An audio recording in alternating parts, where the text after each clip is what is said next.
Dear friends, if you receive Jesus as your Savior, as your Lord, He shall save you, heal you, forgive you, protect you, bless you, and He shall make you blessing, because He is the Lord of all creation.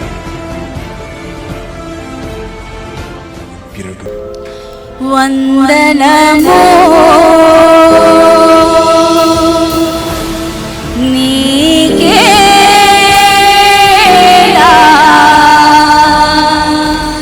వందనమో.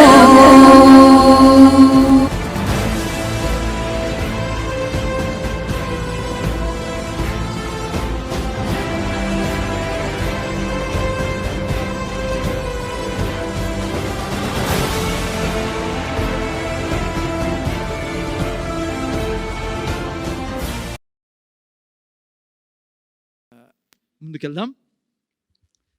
మరి prosperity is God's will, దేవుని యొక్క ఐశ్వర్యము దేవుని చిత్తం అనే యొక్క విషయాన్ని మనము నేర్చుకుంటా ఉన్నాం. చాలా ముఖ్యమైన విషయం ప్లరా వింటానండి. ఐశ్వర్యం గురించి మనం చాలాసార్లు మరి ఈ చర్చిలో వినడం జరిగింది, చెప్తూనే ఉంటాను, నేను దాదాపు టచ్ చేస్తూనే ఉంటా. కానీ సిస్టమేటికలీ మనం ఎప్పుడు నేర్చుకోలేదు. అందుకని సిస్టమేటికలీ యొక్క సబ్జెక్ట్ని మనం నేర్చుకోవాలా. ఎందుకంటే ఐశ్వర్యము కలిగి ఉండడం దేవుని చిత్తం. మా ముందర చూడాలా మీరు వచ్చిన వాళ్ళు. ఐశ్వర్యం కలిగి ఉండడము దేవుని చిత్తం, దేవుని కోరిక పిల్లరా. మీరు ప్రతి శుక్రవారం మీరు వినే కొద్దీ మీకు అర్థమవుతుంది ఎంత అవసరమో. క్రైస్తవుల్లో అది పడిపోయింది పిల్లరా. ముఖ్యంగా పాత క్రైస్తవులు అంటే నా యొక్క లెక్క ప్రకారం ముఖ్యంగా ట్రెడిషనల్ చర్చెస్లో ట్రెడిషనల్ క్రిస్టియన్స్, ఓల్డ్ క్రిస్టియన్స్ వాళ్ళు ఈ ఐశ్వర్యం గురించి ఎక్కువ నమ్మరు.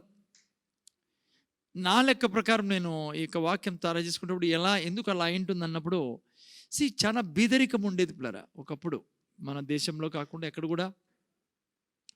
సో అందుకనే ఆ దాంట్లో ఉండి అలవాటైపోయి ముఖ్యంగా ప్రీచింగ్ కూడా అట్లా ఉండడం వలన సంఘాల్లో ట్రెడిషనల్ చర్చెస్ ట్రెడిషనలీ ముందు లైక్ క్రిస్టియన్స్ ఉంటారే, పాత కాలం క్రిస్టియన్స్ అంటారు వాళ్ళని. ఐశ్వర్యము దేవుడు ఇస్తాడంటే వాళ్ళు నమ్మరు. ఇప్పుడు దేవునిలో వస్తానే వాళ్ళు పర్లేదు, ఇప్పుడు దేవుని నమ్ముకుంటా అనే వాళ్ళు ఈ తరం వాళ్ళు ఇప్పుడు లేటెస్ట్ వస్తానే వాళ్ళు నమ్ముతారు. ఐశ్వర్యము దేవుని చిత్తం, ఐశ్వర్యం మనం కలిగి ఉండాలా అని. నేను చాలామంది బిజినెస్ మ్యాన్లను చూశాను, చాలామంది ఢిల్లీలో కానీ ఇక్కడ కూడా చాలామందితో నేను కలిశాను. వాళ్ళు నమ్ముతారు డబ్బు కలిగి ఉండడం, ఐశ్వర్యం కలిగి ఉండడం దేవుని చిత్తం. మంచిగా బిజినెస్ చేస్తున్నారు, చాలా ఫలిస్తున్నారు, అభివృద్ధి చెందుతున్నారు. మనం సక్సెస్ కావడం ముందర చూడాలని అయినా అందరూ ఇక్కడ చూడొద్దండి. ఇక్కడికి వచ్చినది నన్ను చూసేదానికి, మీరు వినేదానికి అంటే నన్ను చూసేదాన్ని. సో కిందకు చూసి ఏం ప్రయోజనం? మీరు అర్థమవుతుందా? ముందర చూడండి, ఈ వాక్యం వినండి. సో అట్లా లైక్ కానీ ఈ సబ్జెక్ట్ చాలా ఇంపార్టెంట్ సబ్జెక్ట్ ద్వారా చర్చ్ సంఘము బోధించాల్సిన సబ్జెక్ట్ ఇది. చాలా ఇంపార్టెంట్గా బోధించాల్సిన సబ్జెక్ట్ ఇది. నీకు చాలాసార్లు మీకు బైబిల్లో నుంచి నేను నిన్న వారం కూడా చెప్పాను, బైబులే అటువంటి గ్రంథం నీకు నాకు ప్రతి సబ్జెక్ట్ గురించి క్లియర్ చేసేదే. ఇప్పుడే మేము మాట్లాడుకుంటున్నాం భార్యాభర్తల గురించి. మీకు ఏ గ్రంథము తెలియజేయదు భార్యాభర్తలు ఎలా ఉండాలని. కొంతమంది మేము ఇప్పుడే జస్ట్ పిల్లలతో మాట్లాడుకున్నప్పుడు నేను జస్ట్ ఎగ్జాంపుల్గా వాడుతున్నా. మీరు ఏ గ్రంథం అన్నా తీసుకోండి, ఎక్కడైనా పోండి, సరైన జ్ఞానం మీకు లభించదు. సపోజ్ భార్యాభర్తలు అనుకోండి, లైక్ బైబిల్ ఏం చెప్తుంది సార్, భార్యాభర్తలు దూరం ఉండకూడదు ప్రార్థన సమయంలో తప్పించి. మీకు తెలుసా, మీరు నవ్వుతున్నారు కానీ అక్కడ ఏం రాబడిందంటే మీరు శోధనలో పడుకున్నట్లు. అంటే దూరం ఉండడం భార్యాభర్తల్లో శోధనకు కారణమవుతుంది. దూరం ఉండడము అత్త వాళ్ళ ఇంటికి పోకూడదు, మామ వాళ్ళ ఇంటికి పోకూడదు. మేము పెళ్ళి అయినప్పుడు కొత్తలో ఉండే మాకు కూడా అప్పుడు చెప్తాను రే, తక్కువ అయిపోతారా లోకు అయిపోతారా అని. పోతే ఇది డిమోనిక్, అదే రియల్లీ డిమోనిక్. అదే నీకు భార్య భర్తలు ఒక శరీరం. తెలియని వాళ్ళు బయట వాళ్ళు ఏమంటారు తెలుసా, పోకూడదు, లోకు అయిపోతారు, తక్కువ అయిపోతారు, ఎక్కువ అయిపోతారు. సి డర్టీ డాక్ట్రిన్ అది. ఎందుకు అది చేస్తున్నారు మన దేశంలో లేకుంటే చాలా చోట్ల? ఇది లేదు వాళ్ళ చేతుల్లో. అందుకే సంఘంలో బోధించాలా, ప్రాపర్గా బోధించాలా. ప్రతిదీ బోధించాలా సంఘంలో. ఎందుకంటే ఈ గ్రంథం మాత్రమే తెలియజేసేది. ఇప్పుడు సింపుల్ చూడండి, ఇద్దరు ప్రార్థన తప్పించి వేరే ఉండొద్దు అంటాడు దేవుడు. అర్థమంటాడమ్మా? అర్థమవుతుందా మీకు? ప్రార్థనకు తప్పించి దూరం ఉంటే ఏమవుతుందంట? శోధనలో పడుతుంది. ఆ తర్వాత భార్యాభర్తల్ని చూడండి ఎంత చక్కగా కంపేర్ చేశాడు దేవుడు. ఒక శరీరంలో తల, దేహం దూరం ఉంటుందా? మరి ఎలా దూరం ఉంటారు? బైబిల్ తెలియదు పిల్లరా, వాక్యం తెలియదు. అందుకే ఫ్యామిలీస్లో ప్రాబ్లమ్స్ వచ్చేది.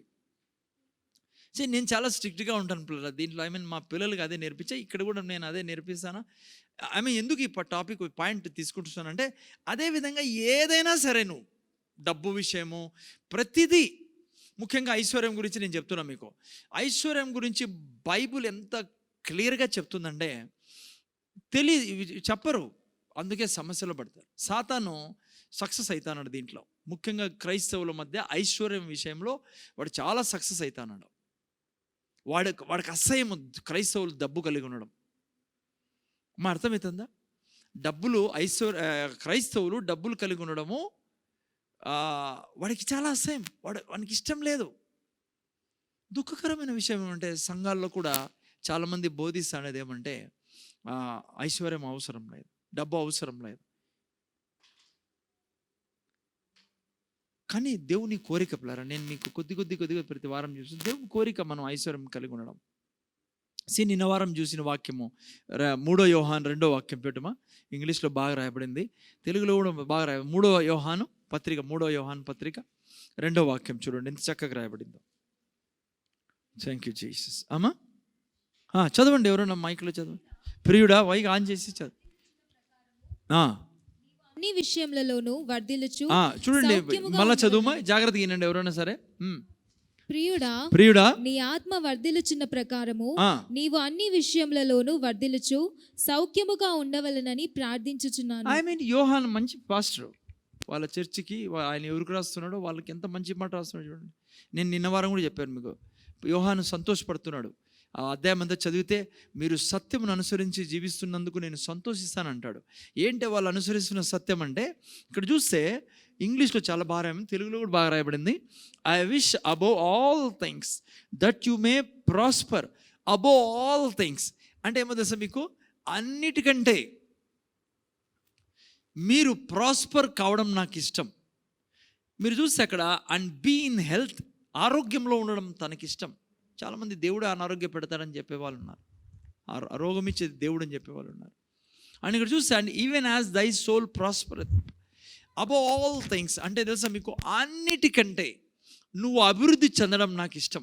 నువ్వు ఆత్మలో అభివృద్ధి చెందుతున్నావు, శరీరంలో నువ్వు బాగుండాలా. అన్ని విషయంలో ఏమున్నా చెప్పండి, అన్ని విషయాలు. ఇంకా నీకు నన్ను అడిగితే ముఖ్యంగా ఆర్థిక స్థితిలో మనం అభివృద్ధి చెందడం అనేది దేవునికి చాలా ఇష్టం. నేను ఈరోజు కొన్ని విషయాలు మీకు చూపిస్తాను బైబిల్లో నుంచి. అబోవ్ ఆల్ థింగ్స్, అన్నిటికంటే. ఈరోజు సంఘంలో ఏమైపోయిందంటే పిల్లరా, చాలా చోట్ల ఏమైపోయిందంటే పరిశుద్ధత ముఖ్యమైనది. పరిశుద్ధత ముఖ్యమైనది కాదని ఎవడు చెప్పడు. ఏమొద్దు బ్రదర్, పరిశుద్ధంగా ఉండే చాలు, ఇవన్నీ వద్దు, ఈ డబ్బులు వద్దు, ఆరోగ్యం ఇవన్నీ పరిశుద్ధంగా ఉండాలి, చచ్చిపోయినాక యేసుప్రభు దగ్గరికి వెళ్ళాలా. అదే అంటున్నాడు యోహాన్ అక్కడ, యాజ్ దై సోల్ ప్రాస్పర్, నీ ఆత్మలో నువ్వు వర్ధిల్లుచున్నకులేదు. అంటే నువ్వు దేవుడు యేసుప్రభువును రక్షకుడుగా అంగీకరించావు, నువ్వు వాక్యం చదువుతున్నావు, నువ్వు పరిశుద్ధంగా జీవిస్తున్నావు, మంచిది. దాంతోపాటు నువ్వు మంచి ఆరోగ్యంలో ఉండాలా. అంతేకాకుండా నువ్వు అన్నిటి యందు ఫలించాలా. ఏమున్నాయి అన్నిటి ఎందంటే, కుటుంబము, పిల్లలు, జాగ్రత్త వినాలా, చదువు. ఆ తర్వాత చూస్తే ఐశ్వర్యం చాలా ముఖ్యమైనది.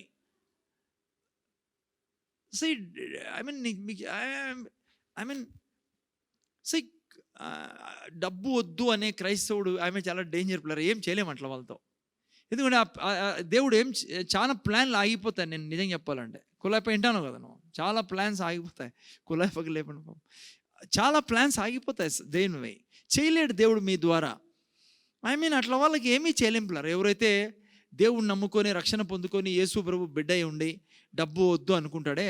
ఐ మీన్ లైక్ నాకు బాగా గుర్తుంది, కొంతకాలం ఇక్కడే అనంతపూర్లోనే ఓ చోటికి నేను ప్రీచింగ్కి వెళ్ళా. అక్కడ కొద్దిగా బిజినెస్ మ్యాన్ కూర్చున్నారు. నాకు అర్థమైంది వాళ్ళంతా వ్యాపారస్తులు. నేను ఒక ఏదో ఓపెనింగ్కి వెళ్ళా, షాప్ ఓపెనింగ్కి దానికి అనుకుంటా, అవునులేండి షాప్ ఓపెనింగ్కి వెళ్ళినప్పుడు ఏం జరిగిందంటే ఆడ చాలామంది బిజినెస్ మ్యాన్ కూర్చున్నారు. ఐ మీన్ నేను బిజినెస్ గురించి ప్రీచ్ చేస్తున్నా. ఆ రోజు చూస్తుంటేనే నేను ప్రీచింగ్ స్టార్ట్ చేసిన తర్వాత అప్పుడే చూసి వాళ్ళ ఫేస్ చూసి నాకు అర్థమైపోయింది. మీ ఫేస్ చూసి నాకు అర్థమైపోయింది ఎవరు రిసీవ్ చేసుకున్నారు ఎవరు లేదని. అందుకే లేపుతా అంట అప్పుడప్పుడు. మీకు అర్థమైందా? మీకు వాళ్ళ ఫేస్ చూస్తేనే నాకు అర్థమైపోయింది వీళ్ళకి లోపలికి పోవడంలా, ఇంజెక్షన్ పడ్డంలా, మందు లోపల దూరంలా వీళ్ళకి. ఎందుకంటే వాళ్ళు వచ్చిన ప్రాంతం అట్లా, అంటే ఆ యొక్క అటువంటి డాక్టర్ అటువంటి ప్రీచింగ్ నుంచి వచ్చారు వాళ్ళు బయటికి. ఆ తర్వాత ఒకరో ఇద్దరు చెప్పారు నాతో, బ్రదర్ బాగా చెప్పారని. నాకు మళ్ళీ ఆ తర్వాత నన్ను పిలిచిన వాళ్ళు కొంతమంది పిలిచారు, పిలిస్తే ఇంకా పిలుస్తూనే ఉంటారు. రెండిట్లో ఏదో ఒకటి జరగాల, ఎందుకంటే మన ప్రీచింగ్ అట్లా ఉంటుంది. సో ఐ మీన్ వీళ్ళకి బీదరికంలో ఉన్న గర్వం అనుకుంటారు వాళ్ళు. ఐ మీన్ వీళ్ళు ఇట్లా ఈ టీం ఏం చేస్తారు తెలుసా, ఎవరైనా డబ్బుగల్లో ఉంటే వాళ్ళని అసహించుకుంటారు. లేకుంటే వాళ్ళు ఏమంటారు తెలుసా, చూడండి బ్రదర్ కార్లలో తిరుగుతున్నారు వీళ్ళు, బిల్డింగ్లో ఉన్నారు వీళ్ళు, దేవుడు వచ్చి పడేస్తాడు వీళ్ళని, ఒకరోజు వచ్చి దేవుడు పీకేస్తాడు బిల్డింగ్లో నుంచి కింది పడేస్తాడు వీళ్ళు. ఐ మీన్ బీదరికంలో ఉండడం పరిశుద్ధత గొప్పది అనుకుంటారు. అర్థమవుతుందా? బీదరికంలో ఉండడము పెద్ద సక్సెస్ అనుకుంటారు. కానీ బీదరికంలో ఉండడం చాలా ఐ మీన్ పైనుంచి డబ్బు గల వారిని వీళ్ళు చాలా దూషిస్తారు. మాలా కారులో పోతానా, మీరు ఏమైనా కారులో వినారనుకో, చూడండి బ్రదర్ కాలం మారిపోయింది. ఏమైంది సార్ కాలము? నేను చాలాసార్లు చర్చలో చెప్పా, చిన్న ఉద్యోగస్తుడు కారులో పోతానే కూడా నో ప్రాబ్లం, మట్కా ఆడేవాడు కారు కొనుక్కున్నా నో ప్రాబ్లం. కానీ సేవకుడు కారులో పోతానా, లేకుంటే సేవకుడు మంచి ఇంట్లో ఉన్నా ఎంత ప్రాబ్లం తెలుసా? నేను ఇక్కడే విన్నా, అనంతపూర్లోనే నాతోనే చెప్పారు చాలామంది. అప్పుడు నా కారు లేదు. ఐ మీన్ ఐశ్వర్యంతో సమస్య బయట వాళ్ళకి కాదు పిల్లరా, బయట వాళ్ళకి నువ్వు ఏమని చెప్పు, ఏం చేయమన్నా చేస్తారు. ఎవరైనా పొడిసినామన్నా పొడిస్తారు, 10 లక్షలు ఇస్తామని. అట్లా వాళ్ళు ఉన్నారు, బయట ఉన్నారు కదా. క్రైస్తవులు ఎందుకో తెలుసా, సాతాను అలా కళ్ళు కప్పేశాడు పిల్లరా. అంత అసహ్యం ఐశ్వర్యం అండి. నాకు తెలియక అడుగుతాను, నువ్వు పూజిస్తుంటే దేవుడిని గురించి మళ్ళీ నీ అభిప్రాయం ఏంటి? ఆయన బంగారు వీధిలో తిరుగుతాడు, ఆయన ఇండ్లు గోడలు, ఆయన గేట్లు అన్ని వజ్రాలు. వీళ్ళు పిచ్చి పట్టిపోతారు అనుకుంటా. ఆడిపోతే ఆడి నుంచి దుంకేశారు అనుకుంటా. ఏ తప్పు చెడ్డ పాపపు స్థలంలోకి వచ్చినాం అనుకుంటారు అనుకుంటా. ఎందుకంటే అన్ని వజ్రాలు వైడూర్యాలు కదమ్మా. శివాజీ బైబిల్లో ఏం రాబడింది? ఐ మీన్ అంతా ఆ టైపు గోల్డ్ అంతా మొత్తం సీను. ఎట్లుంటుంది వీళ్ళ పరిస్థితి కదా. కానీ పిల్లరా బైబిల్ చెప్తుంది దేవుడికి చాలా ఇష్టం అంట ఐశ్వర్యంలో మీరు నేను ఉండడం కదా. నేను మీతో చెప్పినట్లుగా సాతానికి అసహ్యం, రిచ్నెస్ అంటే అసహ్యం. కానీ దేవుడు, నేను చెప్పాను కదా మీకు లాస్ట్ వీక్ కూడా, నేను ఆయన ధనవంతుడై ఉండి వీళ్ళకి ధనవంతుడుండే సరిపోదు. ఆయన ధనవంతుడు, ఆయన బీద అయినాడు. ఎందుకంట? మిమ్మల్ని నన్ను ధనవంతుడుగా చేయడానికి. Devil hates richness. వాడికి చాలా ఇష్టం దరిద్రం. ముఖ్యంగా క్రైస్తవులు దరిద్రంలో ఉండడము వానికి పెద్ద ఆనందం. వానికి తెలుసు ఏమవుతుందో డబ్బులుంటే క్రైస్తవుల దగ్గర. కానీ పిల్లరా దేవుని వాక్యం అలా చెప్పదు. అందుకే ఈ సిరీస్ తీసుకుని, ఎందుకంటే మీకు చెప్పాను కదా, మీకు విశ్వాసం లేదనుకో ఆ ఏరియాలో దేవుడు కూడా ఏం చేయలేడు మీకు. ఎందుకంటే విశ్వాసం ద్వారానే సమస్తము మనకు రాగలవు ఆయన చేతి నుంచి. నువ్వు అన్నావు అనుకో, నేను దరిద్రం ఇష్టం నాకు, ఎందుకంటే దేవుడు దరిద్రంలో ఉన్నాడు, యేసు ప్రభు దరిద్రుడు, అందరూ దరిద్రులు, మా వంశమని దరిద్రుడు, మా పౌలు దరిద్రుడు, పేతురు దరిద్రుడు, నేను అట్లే ఉంటానంటే అసలు డబ్బులు రావు నీ దగ్గరికి. డబ్బులకు చాలా రోషం పిల్లరు, రావు నీ దగ్గరికి. ఐశ్వర్యం రాదు నీ దగ్గరికి. ఒక ఆయన అట్లే వెళ్ళిపోయాడు, చాలాసార్లు చెప్పాను మీకు. ఎవరు ఆయన? ఏం చేసుకున్నాడంట? కోరుకున్నాడంట ఆయన. చూడండి, భూమి మీద అట్లా కోరుకునే వాళ్ళు కూడా ఉన్నారు. లాజరు ఆయన కోరానంట. ఏం కోరను? వాళ్ళ ఇంట్లో వేస్తే వీళ్ళు తినాలని కోరుకున్నాడు. దేవుడు ఏం చేయలేదు, స్వర్గానికి పోతారు. వీళ్ళంతా స్వర్గానికి పోతాం, మనం కూడా పోతాం, వాళ్ళు అందరూ ఆడ కలుసుకుంటాం. కానీ ఈడ ఏం ప్రయోజనం ఉండదు వాళ్ళతో. సో ఇంకోటి చెప్తున్నా మీకు రహస్యం, ఎందుకు అట్లా అంటారో, వాళ్ళ దగ్గర కొన్ని వాక్యాలు కూడా ఉన్నాయి బైబిల్లో నుంచి. ఆ వాక్యాలను తీసుకొని వాళ్ళు దాని మీద ఆధారపడి జీవించే వాళ్ళు ఉన్నారు. మీకు తెలుసా బైబిల్లో, మీకు ఏ దానికైనా బైబిల్లో వాక్యాలు ఉన్నాయి. మీరు ఏమంటారు దాన్ని, లైక్ ఒక పదం ఉంది ఏదండి,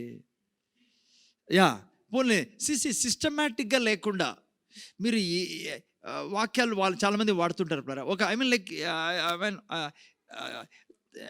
ఒకతను అన్నాడు, సరే నేను ఎగ్జాంపుల్ ఇస్తాను, బ్రదర్ దావీదు వ్యభిచారం చేశాడు, అయినా దేవుని హృదయానుసారుడు అంటే దాని లెక్క ఏమో తెలుసా? అతను ఏం చెప్పాలనుకుంటాడు నాతో, బ్రదర్ వ్యభిచారం చేశాడు దావీదు, కానీ దేవుడు చెప్పాడు. దేవుడు ఏం చెప్తున్నాడు? దేవుడు దావీదు హృదయానుసారుడు అంట. లింక్ యాడ్ పెడుతున్నాడు ఇతను. నేను చెప్పే బ్రదర్, నీకు తెలియదు దేవుడు ఏమన్నాడో దావీదుని దేవుడు ఏమన్నా అంటే, నువ్వు నాకు మోసం చేసావు అన్నాడు. నీకు ఎక్కడి నుంచి ఎత్తానో తెలుసా? నేను ప్యాడ్ ఎత్తేసుకునేవాడివి, నువ్వు నిన్ను ఎత్తి ఎక్కడ కూర్చోబెట్టా, నువ్వు నన్ను మోసం చేసావు నువ్వు అన్నాడు దేవుడు. దావీదు ఏమన్నాడు తెలుసా? తండ్రి బెత్షెబాతో పాపం చేశాను, బెత్షెబాని మోసం చేశాను అనలే. దేవా నీకు నేను మోసం చేసినది, నీకు విరోధంగా పాపం చేసినది. మళ్ళీ దావీదు ఎప్పుడు ఆ పని చేయలే. చూడండి ఎక్కడికి ఎక్కడ లింక్ పెడతారు. ఇంకో పెద్ద వాక్యం తెలుసా వీళ్ళ దగ్గర ఉండేది? యెహోవా ఇచ్చెను, యెహోవా తీసుకునేను. బైబిల్లో ఉంది బ్రదర్ బైబిల్లో ఉంది, కానీ దేవుడు కాదు ఆ మాట చెప్పిండేది. ఒక వ్యక్తి కన్ఫ్యూజన్లో ఉండి ఏం చేయాలో తెలియక, ఎవరు తీసుకున్నారో తెలియక చెప్పాడు ఆయన. ఎవరు ఆయన? యోబు. ఆ తర్వాత ఏమన్నాడు తెలుసా? నోరు మూసుకుంటాను నేను, నువ్వు మాట్లాడు దేవా అన్నాడు. చాలా అతిగా మాట్లాడినాను నేను అన్నప్పుడు దేవుడు అన్నాడు, నీ అతి నీకు అర్థమైంది కదా, ఇంక నోరు మూసుకో, నేను నీకు ఇంక 2 అంతలు ఇచ్చి ఆశీర్వదిస్తాను. ప్రతిదానికి వాక్యం ఉంది పిల్లరా బైబిల్లో. నువ్వు ఇరగ్గొట్టి ఎక్కడి నుంచో తీసుకొని యాదానికో తలకి కాళ్ళకి తల దానికి ఇది ఉందో, తల తోక ఉండదంట ఆ టైపు. మీ తెలుసా పిల్లరా? అందుకనే నేను చాలాసార్లు చెప్తుంటాను, మీకు అందరివి వినొద్దండి ప్రీచింగ్ అని. చాలా డేంజర్ అది. మీరు అనుకోండొచ్చు చాలామంది మీకు వాక్యం ద్వారానే ఊరేసేస్తారు. లైక్ వాక్యం ద్వారానే మీకు అల్లి కొట్టేసేసాయి. లాజరు స్వర్గంలో ఉన్నాడు, నీకు స్వర్గం పోవాలందా లేదా? లాజరు పోయినాడు చూడు. ఎందుకో తెలుసా? ఆయన దరిద్రుడై అక్కడ పోయినాడు. ఏం చెప్తాను కొత్త వాళ్ళకి, తెలియని వాళ్ళకి అయితే. అందుకే అందరూ వినకూడదు పిల్లరా, చాలా జాగ్రత్తగా వినాలి ప్రీచింగ్. ప్రాముఖ్యమైన ఒక వాక్యం చెప్తా, అన్ని వాక్యాలు తీయలేను నేను. వాళ్ళు మిమ్మల్ని నన్ను ఇరికించి ఇలాంటి వాళ్ళు ఇరుక్కోండే స్థలం ఏదో తెలుసా? 1 తిమోతి 6వ అధ్యాయం. ఐశ్వర్యం గురించి నేర్చుకుంటాను, చదవండి పిల్లరా. 1 తిమోతి 6వ అధ్యాయంలో మీరు చూస్తే అక్కడ మరి మీరు చూసినప్పుడు అక్కడ అర్థమవుతుంది. 6వ అధ్యాయం 6 నుంచి చదవండి. మోస్ట్ కన్ఫ్యూజింగ్ వాక్యం ఇది. మీరు కూడా చదివినప్పుడు అనిపిస్తుంది ఐశ్వర్యం నాకు వద్దు, నిజంగా ఐశ్వర్యం వలన నష్టమే వస్తుందేమో. చూడండి బైబిల్ ఏమంటుందో చదువునైనా. 1 తిమోతి సహితమైన, జాగ్రత్త వినాలి మీకు. ఇది చాలా డిఫికల్ట్, కన్ఫ్యూజ్ చేసే క్వశ్చన్. వాక్యం సరిగా అర్థం కాకుండా చెప్పునైనా. సంతుష్టి సహితమైన, మన వింటాను కదా కులాప చాలా ధ్యానం వింటాను. సంతుష్టి సహితమైన దైవభక్తి గొప్ప లాభ సాధకమై ఉన్నది. సంతుష్టికరమైన భక్తి గొప్ప లాభ సాధకరం ఏదో లేండి. ముందు పదండి చదవండి. మనం ఈ లోకంలోనికి ఏమీ తేలేదు, మనం ఈ లోకంలోనికి ఏది తేలేదు, దీనిలో నుండి ఏమీ తీసుకొని పోలేము. కాగా అన్న వస్త్రములు గలవారమై ఉండి వాటితో తృప్తి పొంది ఉందుము. చూసారా అమ్మాయి, అంత మంచి వాక్యం ఇది. పాస్టర్ బాబుకు తెలియదు, ఇది చదివించండి, మీ చర్చిలో పోయి అంటారు మీకు. ఏమంటానమ్మా, నేనే తెలుగులో చదువుతాను. సంతుష్టి సహితమైన దైవభక్తి గొప్ప లాభసాధకం. Contentment is a great benefit. Okay, ఆ తర్వాత చూస్తే మనం ఈ లోకంలోనికి ఏమీ తేలేదు, దీనిలో ఏమీ తీసుకొని పోలేము. కాగా అన్న వస్త్రము గలవారమై ఉండి వాటితో తృప్తి పొంది ఇందుము. అంటే ఏంటి అర్థము అమ్మా? అన్నము వస్త్రము ఉంటే చాలు, దాంతో తృప్తి కలిగి ఉంటాము. ఈ లడ్డు దొరికినట్టే చాలామందికి. అంటే దీనికి అర్థం ఏంటి అంటే హైయర్ స్టడీస్ చదవద్దనే, మంచి ఉద్యోగం వద్దనే, తెల్లక రేషన్ కార్డు ఉంది మా దగ్గర, చాలు ఒక 4,000 ఏడన్నా దొరికితే పొద్దున. అదే పౌలు రాశాడు. పెద్ద ఉద్యోగం వద్దా, హైయర్ స్టడీస్ వద్దా, మీ పిల్లలు నా పిల్లలు మనం ఐఏఎస్ ఆఫీసర్స్ కాకూడదా, ఐపీఎస్ ఆఫీసర్స్ కాకూడదా ఏంటి వాక్యం చెప్తా? అదేనా? నీళ్ళు అన్నం ఉంటే చాలంటే ఇంకా అడితే అదే కదా. ఇంకా మనకు అసలు ఉద్యోగం అవసరం లేదు, ఎందుకంటే తెల్లకాడు ఉంది మన దగ్గర. ఇవి కూడా ఇస్తానండి, ఏంటి మావి చెనుగులు కూడా ఇస్తానండి ఈ మధ్య, అన్నము పప్పు ఇంకేం కాదు. అదే చెప్తాను పౌలు. అంటే ఇంకా చదువు మానేమనే క్రైస్తవులందరూ ఎలా ఇంకా చదువులు మనకి ఏదో అన్నం దొరుకుతారు. ఎందుకు హైయర్ స్టడీస్ మనకి? ఇప్పుడు ఫారిన్లో జాబ్ వచ్చింది అనుకో, రెడ్డప్ప మన ఎవరు శివాజీ, పోతావా? జాగ్రత్త, ఈ వాక్యం ఏం చెప్తుందో చూసుకున్నాం. ఈడేడని అంత అన్నం దొరికితే చాలు మనకి. అదే చెప్తాను పౌలు, అదే ఇది బైబిల్ చెప్పేది. నో, పౌలు ఏమంటున్నాడు తెలుసా? మీరు కింద అట్లా చదివితేగిన, ధనవంతులగుటకు ఆపేక్షించువారు శోధనలోను ఉరిలోను అవివేక యుక్తములను హానికరములైన అనేక దురాశలలోను పడుదురు. అట్టివి మనుషులను నష్టంలోను నాశనంలోను ముంచివేయును. ఎందుకనగా ధనాపేక్ష ఘనమైన సమస్తమైన కీడులకు మూలం. జాగ్రత్తగా ఏం చెప్పాలనుకున్నా పౌలు ఇక్కడ? నిజంగా సారాంశం చెప్పాలంటే, ఏ మనిషి, ఏ క్రైస్తవుడు ధన యొక్క ఆశ కలిగి దేవుణ్ణి పక్కన పెట్టి డబ్బు వెనకాల పరిగెడుతున్నారో, డబ్బే దేవుడు అనుకుంటున్నారో, దేవుళ్ళే, భక్తిలే, ప్రార్థనలే, ఏంది లే, జస్ట్ దాని వెనకాల పరిగెడతా, అట్లా వాళ్ళ కోసం పౌలు చెప్తాండి. అది మా ఈనాల ముందర చూడాలి, ఆడుకోకూడదు పిల్లలు, అది కావాల్సింది మనకు. పౌలు చెప్తాను అది పిల్లరా. పౌలు చెప్తాను ఇది కాదు, చదువొద్దు, ఏమొద్దు, ఏదో దొరికింది తిని అట్లా ఆడన పడుండు. లేదు పిల్లరా, ఇక్కడ ఏం రాదు, ధనాశ. సో చాలామంది ఉన్నారు పిల్లరా ఈరోజు, అట్లా వాళ్ళు ఉన్నారు. నేను చూసే అట్లా వాళ్ళని, వాళ్ళకి చర్చితో అవసరంలా, ఎప్పుడో ఒకసారి వస్తారు, లేకుంటే టైం దొరికితే వస్తారు. వాళ్ళు ఏమనుకుంటారు తెలుసా? సంపాదనే సమస్తము, డబ్బు లేకుంటే ఏంది ఉంది బ్రదర్ అని. సో అట్లా వాళ్ళు తమ జీవితాలని నాశనం చేసుకుంటున్నారు, పాడు చేసుకుంటారు. మీకు తెలుసా పిల్లరా? బైబిల్లో మీరు చూసినప్పుడు చర్చికి ఎందుకు రావాలా? చర్చికి ఎందుకు లైక్ బైబిల్ చదవాలి, ఎందుకు ప్రార్థనలో ఉండాలా? చిన్న ఉదాహరణ చూడండి, మీరు చాలాసార్లు బైబిల్లో చదువుకున్నాం. పేతురు వ్యాపారం చేసుకునే వ్యక్తి, కానీ ఆయన వ్యాపారంలో ఫెయిల్ అయ్యి చాలా బాధలో, కష్టంలో ఉన్నప్పుడు అక్కడ ఏం రాయబడిందంటే, యేసు ప్రభు ప్రీచ్ చేస్తానప్పుడు విన్నాడు ఆయన. ఆ వినడం వల్ల ఆయనలోకి ఏమొచ్చిందంట? విశ్వాసం వచ్చింది పిల్లరా. అప్పుడు యేసు ప్రభు సలహా ఇచ్చాడు, ఎక్కడ వేయాలో చెప్పాడు, ఎలా వేయాలో చెప్పాడు, ఎంత దూరం పోవాలో చెప్పాడు. నువ్వు నేను వ్యాపారస్తులమైన, ఏదైనా ముఖ్యంగా వ్యాపారస్తులకు చాలా అవసరం పిల్లరా. ఇది ఉద్యోగస్తులు అంటే ఎట్లా, ఎక్కడైనా సరే ఉద్యోగస్తులైనా వ్యాపారస్తులైనా దేవుడిని పక్కన పెట్టకూడదు. ఇప్పుడు మీరు చర్చికి వచ్చినప్పుడు ఏం చేస్తాడు సార్? దేవుడు మాట్లాడతాడు పిల్లరా. దేవుడు జ్ఞానం ఇస్తాడు మీకు, ఏం బిజినెస్ చేయాలా, ఏం బిజినెస్ చేయకూడదని. నేను చూసాను చాలామంది దేవుని దగ్గరకు వస్తూనే మంచిగా దేవుడు ఆశీర్వదిస్తాడు. నా అనుభవంతో చెప్తున్నాను, ఢిల్లీలో ముఖ్యంగా నేను చాలామందిని చూసా. వాళ్ళని దేవుడు దీవించినప్పుడు, డబ్బులు రావడం మొదలుపెట్టినప్పుడు, హెచ్చిస్తున్నప్పుడు మెల్లిగా వాళ్ళు, సాతాను ఉన్నాడు కదా లోకంలో, పాపం ఉంది కదా, అటువంటి వారిని ప్రేరేపిస్తాడు వాడు. సో మెల్లిగా అట్లా అట్లా అట్లా అట్లా అట్లా దూరం అయిపోయి పిల్లరా పాపరెత్తిన వాళ్ళు ఉన్నారు. ఎందుకు తెలుసా? డెవిల్ కూడా అంత యాక్టివ్గా ఉంటాడు. నీకు దేవుడు ఆశీర్వదిస్తున్నప్పుడు మెల్లిగా వాడు కూడా నిన్ను పక్కకి తీసే ప్రయత్నం చేస్తాడు దేవుడి నుంచి. నువ్వు అనుకుంటావు ఎంత వ్యాపారం బ్రదర్, ఎంత ఇది అని చెప్పేసి వాళ్ళు సండే మానుకుంటారు, బైబిల్ మానుకుంటారు, ప్రార్థన మానుకుంటారు, పైనుంచి దేవుని మీద వేస్తారు. దేవునికి తెలుసు బ్రదర్ నేను ఎంతో బిజీనో. సేటన్ ఏం చేస్తాడంటే మెల్లిగా అట్లా స్నేహితుల్ని, అట్లా వ్యాపారస్తుల్ని దగ్గర తీసుకొచ్చి నిన్ను భూమికి తగులుకునేటట్టు చేస్తాడు. అది పౌలు అంటాడు. అది ఇక్కడ నువ్వు దరిద్రుడు బీదైపోయి నువ్వు ఇంకా అవమర్యాద పాలైపోతావు, ఆ స్థితికి తీసిపోతాడు. అది ఈ వాక్యం చెప్తాడు. మనం ఉన్నాం అట్లా. ఒకవేళ ఎవరన్నా అట్లుంటే ఇక్కడ కూర్చున్న వాళ్ళు ఆ యొక్క అలవాటుని మానుకోవాలా. ఇక్కడ ఏం రాబడి, ధనాపేక్ష ఉండకూడదు, ధనమే సర్వం అనకూడదు. దేవుడు సర్వం, ఆయన ఇచ్చినది అది.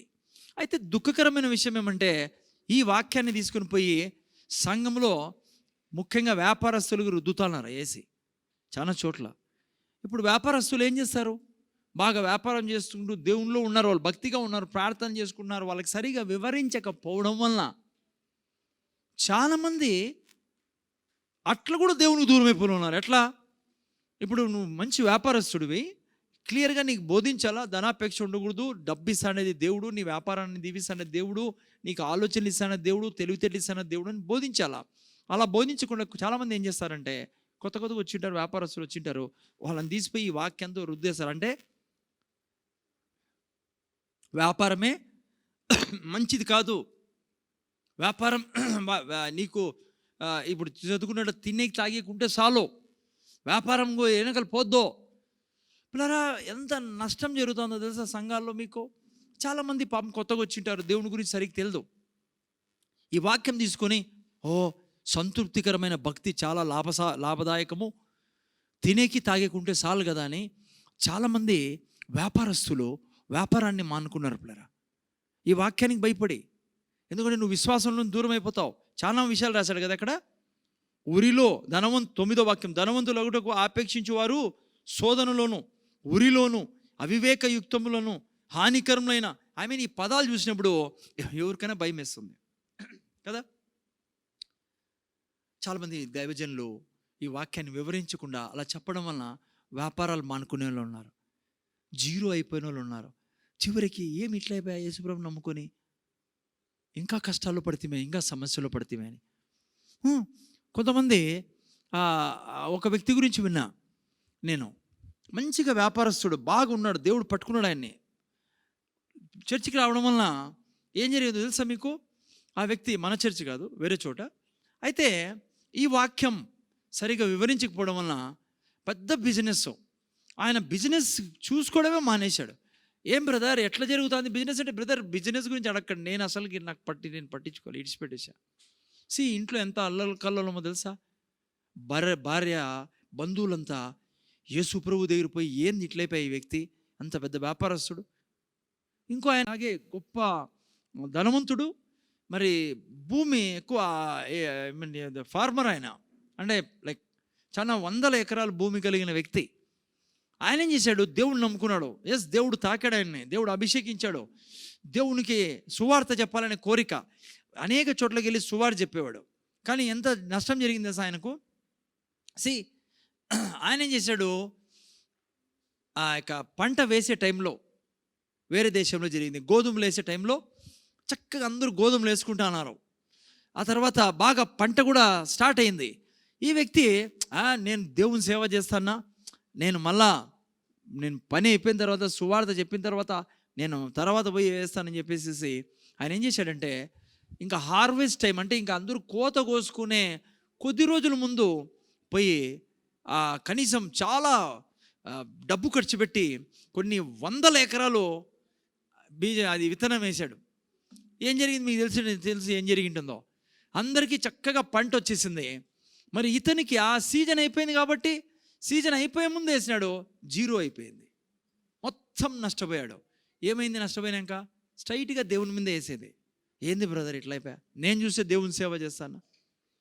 మంచిది దేవుని సేవ చేయడం, లేని ఏ టైంలో ఏది చేయాలో అది చేయాలి. ఎందుకు ఈ మాటలు మీకు చెప్తున్నానంటే, ఇలా బోధించడం వలన క్రైస్తవులు ఏమైపోయినారంటే చాలా చోట్ల బెదిరికము దేవుడి ఇష్టమైందని, మరి ఆస్తి సంపాదన మంచిది కాదని, ఇప్పుడు సంతృప్తికరమైన భక్తి లాభసాధకం అన్నట్లుగా తిండి తాగితే చాలని ఉంటే అది పౌలు చెప్తానేది ఎవరి గురించి మాటలంటే, ఎవరైతే డబ్బే సమస్తం అనుకొని, ధనమే సమస్తం అనుకొని అలా పోయేవాళ్ళు ప్లారా, అట్లా వాళ్ళకి టీచింగ్ కరెక్ట్గా ఉంటుంది. దేవుడు లేకుండా, భక్తి లేకుండా చర్చిలే వాళ్ళకి వ్యాపారమే సమస్తము, నష్టపోతావు ఒకరోజు.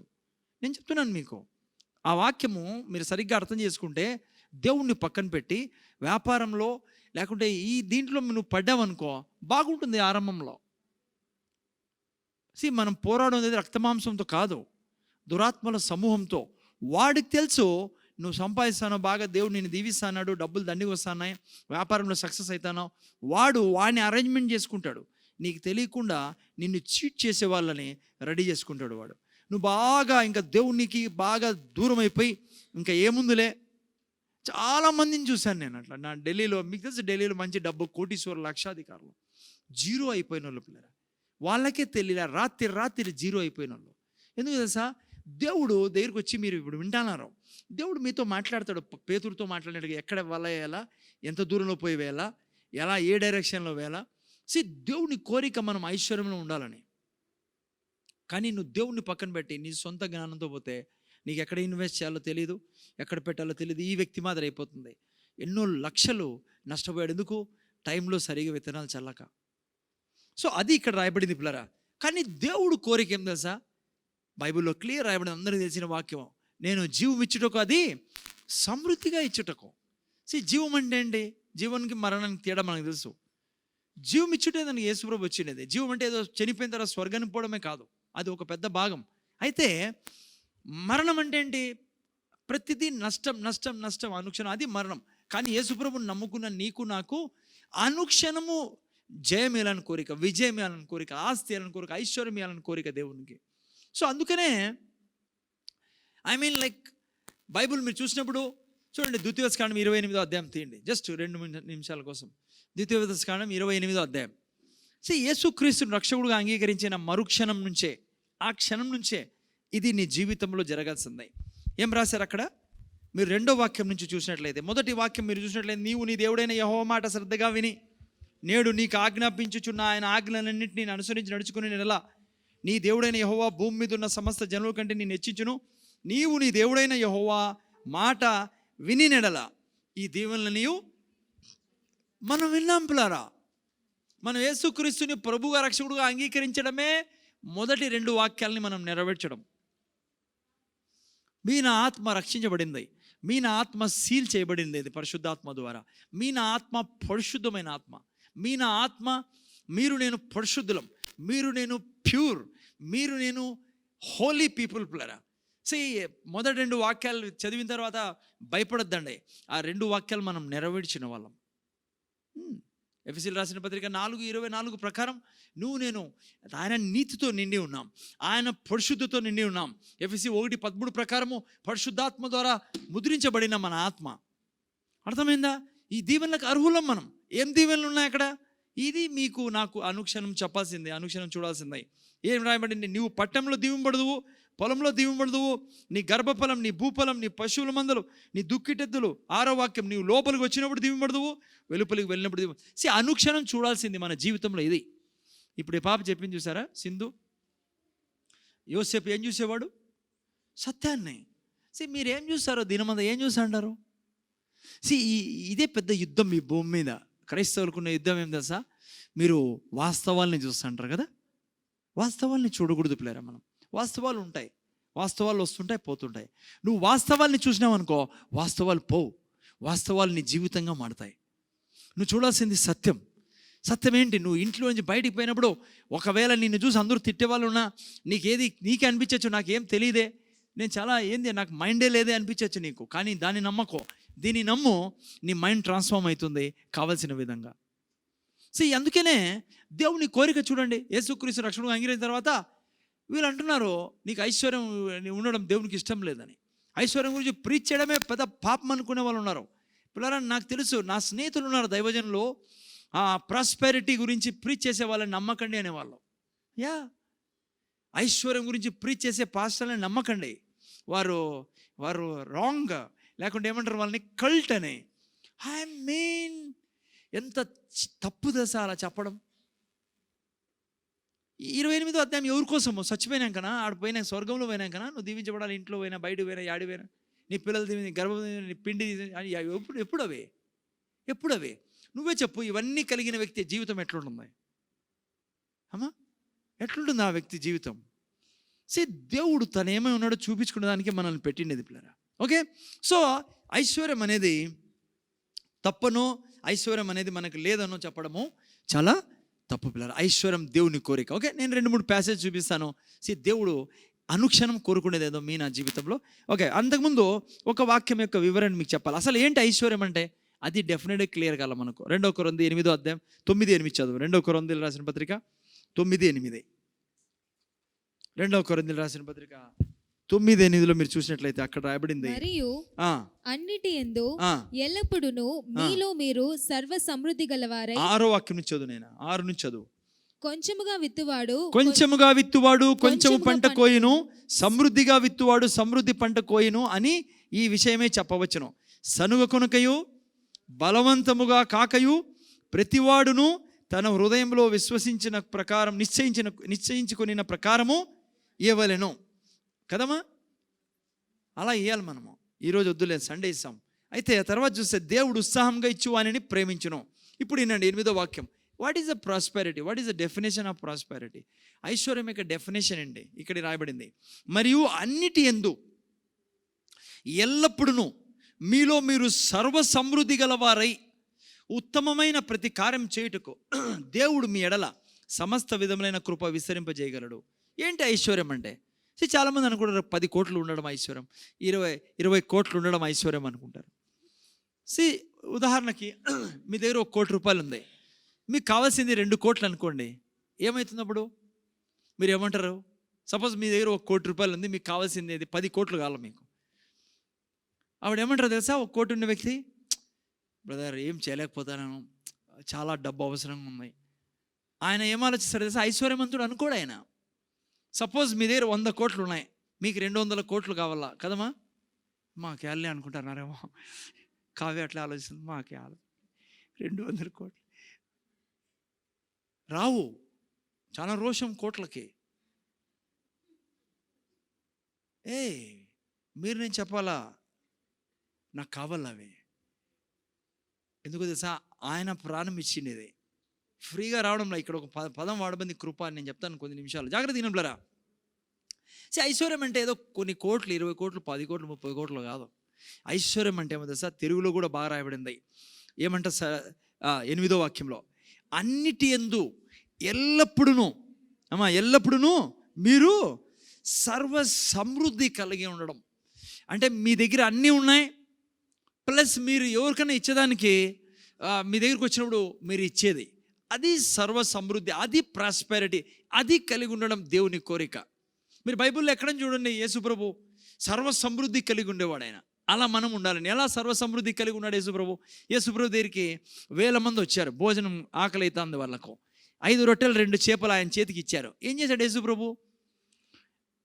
దాదాపు 20,000 మంది మల్టిప్లై చేశాడు దాన్ని. ఆ తర్వాత ఎంతవరకు యేసుప్రభుకు తెలుసు ఎన్ని రొట్టెలు ఉంటే అందరు కరెక్ట్గా సరిపోతాయని. కరెక్ట్గా చేయొచ్చు కదా. ఎన్ని గంపలు మిగిలినాయి? 12 గంపలు మిగిలాయి పిల్లరా. అది సర్వ సమృద్ధి, అది మన దేవుడు మన జీవితాల్లో కోరుకునేది. ఆ తర్వాత ఇంకోసారి మీరు చూస్తే 4,000 మంది వచ్చారు, 7 రొట్టెలు కొన్ని చేపలు అని రాయబడింది. ఎన్ని గంపలు మిగిలినాయి? 7 గంపలు మిగిలినాయి పిల్లరా. 4,000 మంది, మొగోళ్ళే 4,000 మంది. హమ్దో హమారదో ప్రకారం 16,000 మంది అవుతారు, అంతే కదా. హమ్దో హమారదో అని తెలుసు కదా మీకు. 4 ఒక ఫ్యామిలీకి, ఒక పురుషునికి 4 వేసుకున్న యావరేజ్గా అక్కడ ఎన్ని గంపలు మిగిలినాయి? అది సర్వసమృద్ధి. యేసుప్రభు ఒకసారి పెళ్ళి పోయినాడు కదా. యేసుప్రభు అడిగినాల్సింది, ఎంతమంది ఉన్నారా ఈరోజు రిసెప్షన్లో? 100 మెంబర్స్. 100 మెంబర్స్ సరే 100 గ్లాసులు నీళ్ళు తేండి అని చెప్పలేదు యేసుప్రభు. 100 గ్లాసులు నీళ్ళు తెమ్మని యేసుప్రభు అన్నాడు. ద్రాక్షరసం అయిపోయిందంటూనే అక్కడ చూస్తే బాణాలు పెట్టి ఉన్నారు, రాతి బాణాలు, నింపండి అన్నాడు. చూసారా మీరు? ఇప్పుడే చెప్పాను మీకు పేతురు గురించి. అసలు మీకు పేతురికి ఏమని చెప్పాడు తెలుసా యేసుప్రభు? ఏమని చెప్పాడు? వలలు అన్నాడు. వలలు ఏమన్నాడు? ఇతనికి పేతురికి వెంటనే ఆలోచన వచ్చింది, నేను చేపలు పట్టేవాడిని, ఈయనకి చేపలు పట్టేది రాదు, కానీ వలలు ఏమంటున్నాడు? రాత్రంతా శ్రమ అన్నది దొరకలే మాకు ఒకటి కూడా అని మీరు అనుకుంటారు. చాలా విశ్వాసం చూపించాడు పేతురు. లేదు పిల్లరా, ఫుల్ ఫెయిత్ లేదు పేతురుకు ఆ టైంలో కూడా. అందుకే కాళ్ళ మీద ఉన్నాడు. మళ్ళా ఒక వలే వేసాడు. కానీ యేసుప్రభు ఎన్ని వలలు ఏమన్నాడు? వాళ్ళ దగ్గర ఉండే వలలన్నీ ఏమన్నాడు. అందుకే అన్ని చేపలు వచ్చినాయి. ఆ వల పట్టుకోలేకపోయింది, అది పిగిలిపోతా ఉన్నింది. ఆ తర్వాత వాళ్ళ ఓడ కూడా మునిగిపోసాగింది. అది సమృద్ధి, అది ఇవ్వాలని దేవుని కోరిక. ఆయన వచ్చి చూపించిన నమ్మరిల్లో ఎవరు? మనోళ్ళే, బయటోళ్ళు కాదు, మనోళ్ళే నమ్మరు. ఎన్నిసార్లు ఎన్ని చెప్పించినా యేసుప్రభు. కొంతమంది జీవితాలు మీకు చూపిస్తాను నేను. ఆదికాండం 12వ అధ్యాయం తీయండి. ఐశ్వర్యం గురించి నేర్చుకుంటాను. మీలో ఉన్న రాంగ్ డాక్టర్ని క్లియర్ చేయాలి నేను. ఒకవేళ ఇనింటే ఇంతవరకు మీరు చూడండి, ఆదికాండం 12వ అధ్యాయం చదవండి, 10వ వాక్యం చూడండి. ఎవరు ఎదురయ్యారో.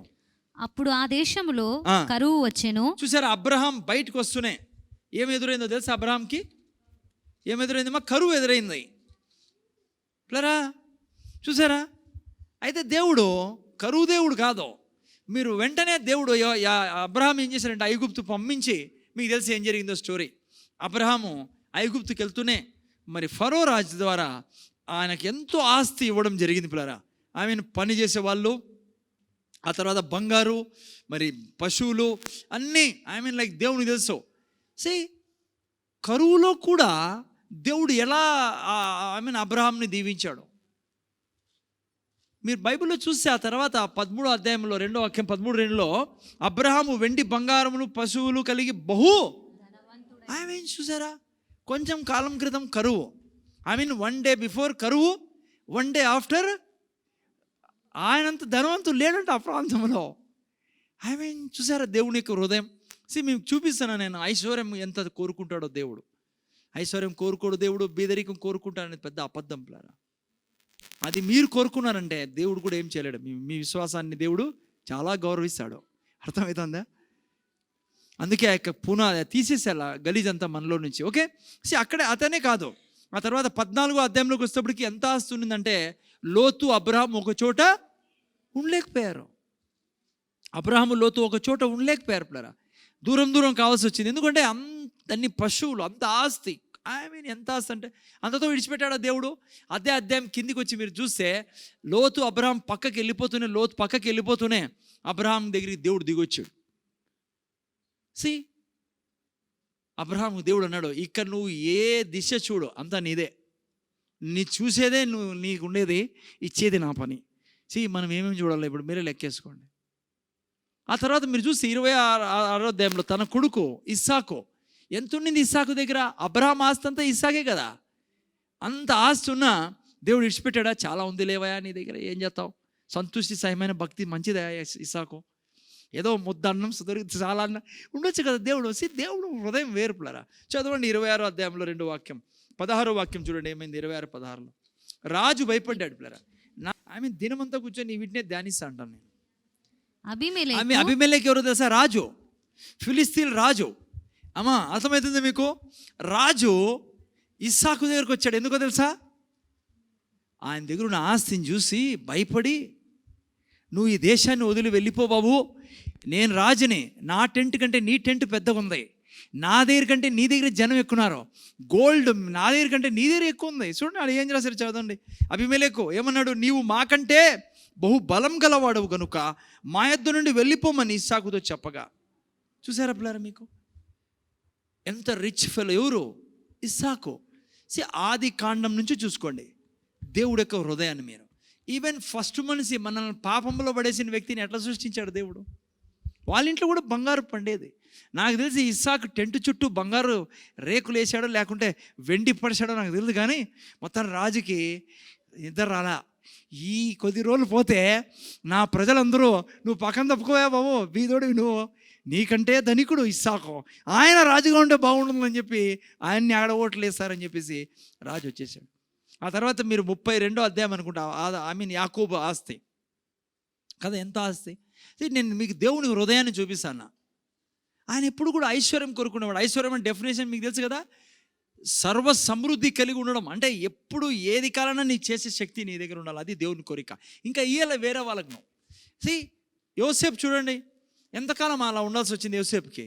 కొద్ది కాలమే, ఎందుకంటే కొంత పని ఉంది దేవునికి తనతో చేయాల్సిన పని. అయిపోతూనే యోసేపుని ఎంత దీవించాడు చూడండి. 41వ అధ్యాయం ఆదికాండం 41లో 41వ వాక్యం చదవండి ఏమైందో. 41 ఆదికాండం 41 మీరు చూస్తే, నేనే చదువుతాను. మరియు ఫరో ఏమన్నాడు తెలుసా? చూడుము, యోసేపుతో అంటున్నాడు, అమ్మా ఈ మాటలన్నీ మీకు గుర్తుండాలా, ప్రార్థనలో చెప్పాలి మీరు దేవునికి. చూడుము, ఐగుప్తు దేశం అంతటి మీద నిన్ను నియమించి ఉన్నానని యోసేపుతో చెప్పాను.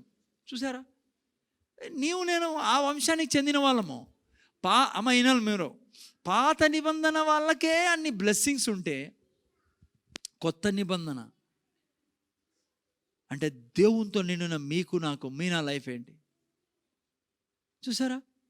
ఐ మీన్ ఎంత డిఫరెన్స్ మీకు నాకు తెలుసా? పాత నిబంధన కొత్త నిబంధనకి అంత దీవెనలు మనకి. చూడండి ఏం రాయబడింది 42లో, మరియు ఫరో తన చేతినున్న తన ఉంగరం తీసి యోసేపు చేతిని పెట్టి సన్నపు నారబట్టలు అతను తొడిగించి అతని మెడకు బంగారు గొలుసు వేసి తన రెండవ రథం మీద. చూడండి, ఐ మీన్ దేవుడు ఎంత గొప్పోడు పిల్లరా. మనకిన దేవుడు గిన అర్థం చేసుకుంటే మనకు ఏది తప్పు చేయాలన్నా ఇష్టపడం పిల్లరా. నేను అందుకే వ్యాపారస్తులు కానీ మీరు ఉద్యోగస్తులు కానీ దేవుని గుండెలు చూడండి, మీకోసం నా కోసం. ఎక్కడి నుంచి ఎక్కడ తీసుకెళ్ళాడు యోసేపు? పోగలడా అలా అంత పైకి? కానీ యోసేపు నమ్మకంగా ఉన్నాడు పిల్లరా. కోట్లకి ఇచ్చేదాన్ని కోరుకుంటున్నాడు దేవుడు, ఈ లక్షల్లో కాదు పిల్లరా. ఎందుకు తెలుసా? మీకు ఇస్తే తన ద్వారా ఏమవుతుంది? ఇప్పుడు యోసేపుని హెచ్చించడం ద్వారా ఏమైంది? ప్రపంచంలో ప్రజలు తినగలిగారు. అందుకే దేవుడు కోరిక మనకి ఇవ్వాలని. దేవుడు లేని వాళ్ళకి ఇస్తే ఏం ప్రయోజనం? వాళ్ళు దాచేశారు దాన్ని. మన దేశం బీదరికంలో ఉండడానికి కారణం ఏమో తెలుసా? దేవుడు లేకపోవడమే. ధనం లేకపోవడం కాదు, దేవుడు లేకపోవడమే. అందుకే ఎక్కడంటే అక్కడ ధనం దాచిపెట్టబడింది.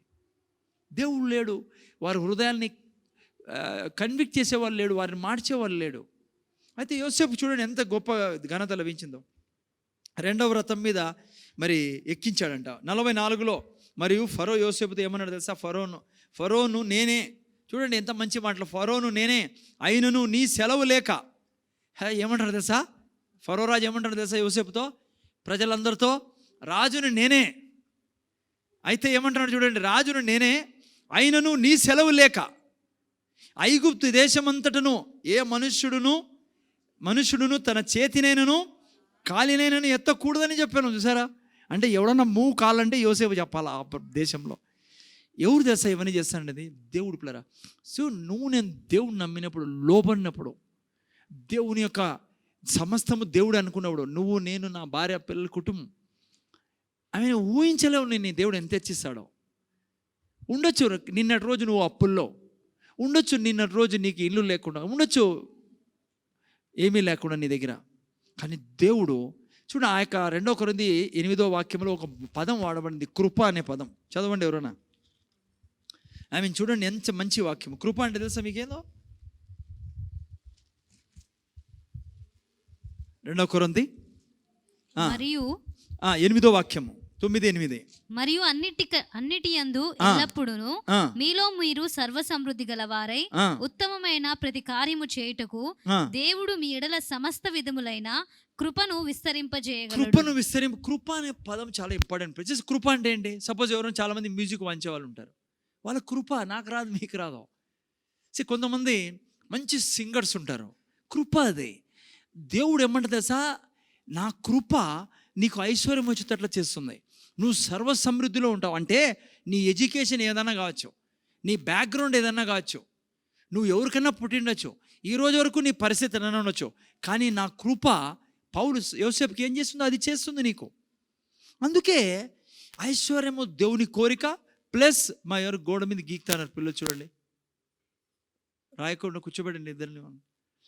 అందుకనే నేను తెలుసుకోవాల్సింది ఏమంటే, నేను దేవునికి లోబడి ఉన్నప్పుడు నువ్వు చదువు లేకుండా ఉండొచ్చు, ఈరోజు ఉద్యోగం లేకుండా ఉండొచ్చు, నీకు అనిపిస్తూ ఉండొచ్చు ఏంది లేదు భవిష్యత్ అంతా బేదరికం తప్ప అని. నేను చెప్తున్నా, నువ్వు దేవుణ్ణి నమ్మితే, నేను వింటానమ్మా ముందర, నువ్వు దేవుణ్ణి నమ్మితే, దేవుని కృప నీకు తోడైతే, నిన్ను యోసేపులాగా హెచ్చించగల సామర్థ్యం గల దేవుడు నా దేవుడు. అదే పౌలు అనేది అక్కడ. మీరు ధనం వెనకాల పరిగెడితే, ఉండేదాని గురించి తృప్తి కలిగి ఉండు, దేవుని వెనుక పరిగెత్తు, దేవుడు నిన్ను హెచ్చించేవాడు. చాలా ముఖ్యం పిల్లరా. అది బైబిల్ యొక్క డెఫినేషన్. ఏ దాని గురించి? సమృద్ధి గురించి. మీకు అర్థమైందని పిల్లరా? దేవుడు కోరుకుంటాడు పిల్లరా, నేను ధనం కలిగి ఉండాలా, ఐశ్వర్యం కలిగి ఉండాలి. ఎందుకు తెలుసా? నా ద్వారా సువార్త జరగాలి, నీ ద్వారా నా ద్వారా బీదలు తినాలా, నీ ద్వారా నా ద్వారా అనాథాశ్రమాలు కట్టబడాలి, నీ ద్వారా నా బాధ సర్వం జరగాల. కానీ దేవుణ్ణి పక్కన పెట్టి కాదు, దేవుణ్ణిలో ఉంటూ నువ్వు బిజినెస్ చెయ్యి, నీకు దేవుడు సమృద్ధిగా ఇచ్చేవాడు, ఐడియాస్ ఇస్తాడు పిల్లరా దేవుడు. అందుకే 8:18 ఏమరాడు ద్వితీయోపదేశకాండంలో, దేవుడు ఏమిస్తాడంట? బలం ఇస్తాడంట, నీకు ఐడియాస్ ఇస్తాడు దేవుడు. నేను వారం చెప్పాను మీకు, నేను జస్ట్ థాట్స్ ఇస్తాడు నీకు, అంత ఏం బిజినెస్ చేయాలని. అనంతపురంలో ఎవరికి ఉండదు ఇంతవరకు ఆ థాటే ఉండదు, అది నీకు ఇస్తాడు ఆయన. ఆయన నమ్ము, ఆయన్ని హత్తుకో, ఇడిచిపెట్టు, దేవుడు ఏదైతే వద్దంటున్నాడో దాన్ని చేయకుండా. ఓకే, సో అది ముఖ్యమైనది మందం. సో ఈరోజు ఇప్పుడు నేను మీకు చూపిస్తాను. నేను ఆదికాండం నుంచి ప్రకటన గ్రంథం వరకు ఎలా దేవుడు ఎప్పుడు ఇది చూపించుకునేవాడు, నేను ఐశ్వర్యం ఇచ్చే దేవుణ్ణి, నన్ను నమ్మండి అని. ఓకే, ఈరోజు 2 స్టోరీస్ చెప్పి నేను ముగిస్తాను మీకు. మొదటిది మీరు చూసి ఆదికాండం 17వ అధ్యాయంలో అక్కడ రాయబడింది. ఆదికాండం 17వ అధ్యాయం 1-2 వాక్యాలు తీయండి. ఆదికాండంలో 17వ అధ్యాయం. అబ్రాము 99 ఏండ్ల వాడైనప్పుడు యెహోవా అతనికి ప్రత్యక్షమై, నేను సర్వశక్తిగల దేవుడను, నా సన్నిధిలో నడుచుచు నిందారహితుడవై ఉండుము. చూసారా పిల్లరా? నా సన్నిధిలో నడుచుచు నిందారహితుడవై ఉండుము, నాకును నీకును మధ్య నా నిబంధనను నియమించి నిన్ను అత్యధికముగా అభివృద్ధి పొందించదనని అతనితో చెప్పెను. దేవుని నోట్లో వచ్చే మాటలు చూడండి. నిన్ను అత్యధికంగా ఏదో ఇస్తానులే నన్ను నమ్మితే అన్నాడు. దేవుడు 99 ఏళ్ళ వయసులో ఉన్నాడు అబ్రహాం. ఆ టైంలో దేవుడు తను తాను రివీల్ చేసుకుని తను తన దగ్గర తీసుకొచ్చి అంటున్నాడు, అబ్రహామా నువ్వు నన్ను నమ్ము, నువ్వు నాతో నడుచు, నేను నిన్ను, ఇక్కడ రాయబడింది కదా, నిన్ను అత్యధికంగా అభివృద్ధి పొందించదనని అతనితో చెప్పాను. పిల్లరా, దేవుడు ఇంట్రడ్యూస్ చేసుకుంటాడు చూడండి. క్రైస్తవుడుగా నీకు నాకు అర్థం కాల పిల్లరా. దేవుడు వచ్చి స్వయాన అబ్రహాంతో ఇంట్రడ్యూస్ చేసుకొని, అబ్రహామా నేను ఎవరో తెలుసా, నేను ఆల్మైటీ గాడ్. ఆల్మైటీ అంటే అర్థం తెలుసు కదా మీకు. ఏంటి ఆల్మైటీ అంటే? ఎల్ షదాయ్. హిబ్రూ బైబుల్ మీరు చదివితే ఈ యొక్క 2వ వాక్యంలో అక్కడ మీకు ఆల్మైటీ అని ఉండదు, ఎల్ షదాయ్ అని ఉంటుంది. దేవుడు ఇంట్రడ్యూస్ చేసుకుంటున్నాడు, నేను ఎల్ షదాయ్ని, నువ్వు నన్ను నమ్మితే నిన్ను అత్యధికంగా అభివృద్ధి పరుస్తా. ఏ దేవుణ్ణి పూజిస్తానారో కొంతమంది అర్థమే కాదు పిల్లరా. బీదరికాన్ని హత్తుకుంటా అంటారు. బీదరికం. దేవుడు బీదోడు, యేసుప్రభు బీదోడు, నేను బీదోడిని, ధనం ఉండకూడదు బీదరు చెడిపోతారని. ఎవడు చెప్పాడు నీకు? బీదోళ్ళను చాలామంది ధనమే లేని వాళ్ళు చాలా క్రూరంగా ఉన్నారు మనుషులు. చాలా డబ్బున్న వాళ్ళు చాలా మంచి వాళ్ళు కూడా ఉన్నారు. కానీ నువ్వు దేవుని యొక్క వాక్యంలో ఉంటే, దేవుడు వాక్యం చదివితే నీ దగ్గర ఎంత వచ్చినా నువ్వు గర్వపడవు, దేవుడిని అర్థం చేసుకుంటే. ఇక్కడ చూస్తే ఎల్ షదాయ్ అని ఇంట్రడ్యూస్ చేసుకో. ఎల్ షదాయ్ అని అర్థం చేస్తా మీకు? ఎల్ అంటే ఏంటి? El omnipotent, power. ఎల్ అంటే పవర్ అని అర్థము. ఎల్ అంటే ఓమ్నిపొటెంట్, సర్వశక్తిమంతుడు అని అర్థం ఎల్ అంటే. షదాయ్ అంటే షదాయ్ అంటే ఇంగ్లీష్లో డ్రెస్డ్ అని. ఏమని అర్థం? డ్రెస్డ్ అని. ఎల్ షదాయ్ అంటే సర్వశక్తి, ఓమ్నిపొటెంట్ గాడ్ డ్రెస్డ్ అని. ఓకే, సింపుల్గా చెప్తా, గాడ్ డ్రెస్డ్ అని. ఎంతో సింపుల్గా, గాడ్ డ్రెస్డ్. ఏమర్థం సార్ దీన్ని? గాడ్ డ్రెస్డ్ అంటే అర్థం తెలుసా మీకు? దేవుడు నిర్ణయించుకున్నాడు. గాడ్ డ్రెస్డ్ ఏం నిర్ణయించుకున్నాడు తెలుసా? అసలు ఎల్ షదాయ్ అనే పదానికి అర్థం మీకు 49:25 చదవండి. ఆదికాండం 49:25 అక్కడ మీకు రాయబడింది ఎల్ షదాయ్ అంటే అర్థం. యాకోబు యోసేపుని దీవిస్తాడు ఈ దీవెనలతో. ఏ దీవెనలతో? 49:20 చదువునైనా. ఆషేరునొద్ద శ్రేష్టమైన ఆహారము కలదు, రాజులకు తగిన మధుర పదార్థములను అతడిచ్చును. 26 చదువున్నాయి. 26 నీ తండ్రి దీవెనలు. ఇప్పుడు నేను 26 యోసేపుని యాకోబు దీవిస్తాడు. ఏం దీవిస్తాడు? నీ తండ్రి దీవెనలు నా పూర్వీకుల దీవెనలపైని చిరకాల పర్వతముల కంటే హెచ్చుగా ప్రబలమగును అని యోసేపు తల మీదను తన సహోదరుల నుండి వేరుపరచబడిన వాని నడినెత్తి మీదను ఉండును. సారీ కింద 25లోనే ఉంది. కింద దాగి ఉన్న 49:25 కింద దాగి ఉన్న అగాధ జలముల దీవెనలతోనూ స్తన్నముల దీవెనలతోనూ గర్భముల దీవెనలతోనూ నిన్ను దీవించు, సర్వశక్తుని దీవెనల వలనను అతని బాహుబలము దిట్టపరచబడును. యాకోబు యోసేపుని దీవిస్తాడు, ఎట్లయితే ఇస్సాకు యాకోబుని దీవించాడు. ఎల్ షదాయ్ అంటే యాక్చువల్ అర్థం ఏంటంటే తల్లి యొక్క రొమ్ము అని అర్థం. గాడ్ డ్రెస్ అంటే దేవుడు నిర్ణయించుకున్నాడు, నేను తల్లి యొక్క రొమ్ములా నీతో ఉంటాను అబ్రహామా అని. దేవునితో అబ్రహాం ఇంట్రడ్యూస్ చేసుకుంటున్నాడు. అబ్రహామా, నువ్వు నన్ను నమ్మితే, నీవు నా ఎదుట నిర్దోషంగా నడిస్తే, నేను నీకు తల్లి రొమ్ములో ఉంటాను నేను. ఎల్షదాయ్ అంటే అర్థం అదే. తల్లి రొమ్ము అంటే ఏంటి? మీకు చాలాసార్లు చర్చ చెప్పాను నేను. తల్లి రొమ్ము అంటే బిడ్డకు కావలసినవన్నీ తల్లి పాల నుంచే దొరికేది. చిన్న బిడ్డలకి మనం చాలాసార్లు చూసుకున్నాం. మనం నీళ్లు తాపిము, లేకుంటే కాయగూరలు పెట్టము, లేకుంటే మటన్ చికెన్ పెట్టము. కేవలం తల్లి పాలే అన్నీ సమకూరుస్తాయి బిడ్డకు కావాల్సినవన్నీ కదా. లోకంలో పాపం ఉంది, లోకంలో కల్తీ ఉండడం వలన చిన్నపిల్లలు ఇంకా అవి ఇవి టానిక్లు వేయాల్సి వస్తుంది బయట నుంచి. కానీ అదర్వైజ్ దేవుని యొక్క ప్రణాళిక ప్రకారము తల్లి పాలు బిడ్డకి సమస్తము నిలుస్తాయి. అంటే ఆమె ఏది ఇంకా ఐరన్ వద్దు, కాల్షియం వద్దు, ఏమంటారు అవి ఏది వద్దు, పాలు ఉంటే చాలు తల్లి పాలు బిడ్డకి. దేవుడు అంటున్నాడు, నేను అటువంటి వాణ్ణి. తల్లి పాలు ఎంత బిడ్డకు ఆరోగ్యం ఇస్తే అన్నీ సమకూరుస్తాయో, నేను నీ ఎల్షదాయిని, అంటే నీకు సమస్తమును ఇచ్చేవాడిని నేను. దేవుడు ఎట్లా ఇంట్రొడ్యూస్ చేసుకుంటున్నాడు? అబ్రహాం దగ్గరికి వచ్చి, అబ్రహమా నువ్వు నన్ను నమ్మితే ఏదో వీలైనంత నేను చాతనేం చేయగలనని. కానీ క్రైస్తవులు అట్లా అనుకుంటారు. దేవుడు కూడా ఏం చేస్తాడు బ్రదర్? ఎంతమంది కనిస్తాడు? దేవుడు మీ నా డాడీ మాదిరి కాదు, మీ నా మమ్మీ మాదిరి కాదు. మీ మమ్మీ డాడీ మమ్మీ డాడీ ఏం చేసేవాళ్ళం తెలుసు కదా? స్కూల్ టైంలో ఏం చేసేవాళ్ళము? 50 కావాలనుకో ఏం చేస్తాం మొని ఏం చేస్తాం? 100 అడుగుతాము కదా చంటి. ఎందుకంటే వచ్చేది 15 కాబట్టి. ఎందుకంటే మన వాళ్ళకి అలవాటు. మనం ఏడైనా పోండి, ఇప్పుడు ఎవరైనా అంగడి అది ఏమంటారు బండి తీసుకొచ్చారనుకో, టమాటాలు ఎర్రగడ్డలు, ఎప్పుడైనా గుండెల మీద చేసుకొని చెప్పండి, వాళ్ళు 25 అన్నారనుకో, ఎందుకమ్మా 15 ఇప్పుడే ఇచ్చిపోయా, ఇప్పుడే వద్దుకుంటే పోను, చంపేస్తాం వాళ్ళని, పొడిచేస్తాం, ఏమో మనకే తెలుసు అన్నట్లుగా కదా. ఎంతమంది గుండెలు పగిలిపోతాయి. ఈరోజు పొద్దున్న నేను కూడా తీసుకుంటే 30 రూపాయలు అని అరటిపండ్లో. నేను మళ్ళీ ఈ వాక్యం చూసుకుంటా అంటే ఇంటికి వచ్చి నాకే గుర్తొచ్చా. నేను ఊరికి ఇచ్చి పెడితే అతనికి 30 రూపాయలు డజన్ అనే, నేనంటే 25 రూపాయలు డజన్ ఎత్తి చెప్పు 2 డజన్ తీసుకుంటాను. సర్లేదు సార్ అనే పాపం. మన అలవాటు తగ్గించే తీరుతాం మనం. అందుకనే మన ఈ అలవాటు కూడా దేవుని దగ్గరకు వస్తాయి. కొంతమంది పాస్టర్లు కూడా అట్లా ప్రీచ్ చేస్తారు. దేవుని దగ్గరకు వచ్చినప్పుడు నీకు 50 కావాలనుకో, 100 అడిగేసి 50 అయినా పడేస్తాడు నీ ముఖం మీద ఆయన. అట్లా అయిపోయింది పరిస్థితి పిల్లరా. అట్లా దేవుడు కాదు, నీ నా దేవుడు. నేను చాలాసార్లు ఈ మాట చెప్పా. యూదులకు మీరు అన్నారనుకో, యూదులు ఎవరో తెలుసు కదా, అబ్రహాం సంతానం. మనం కూడా అబ్రహాం సంతానమే. కానీ యూదులు పక్కా శరీరానికి సంబంధించిన సంతానం. వాళ్ళకి అన్నారనుకోండి మీరు, దేవుడికి బేదరికం అంటే ఇష్టమని, మిమ్మల్ని అసహించుకుంటారు. వాళ్ళు తిడతారు కూడా. ఎక్కువ నిలబడితే వాళ్ళ దగ్గర మీరు. ప్రపంచంలో యూదులు బీదరికాన్ని నమ్మరు పిల్లరా.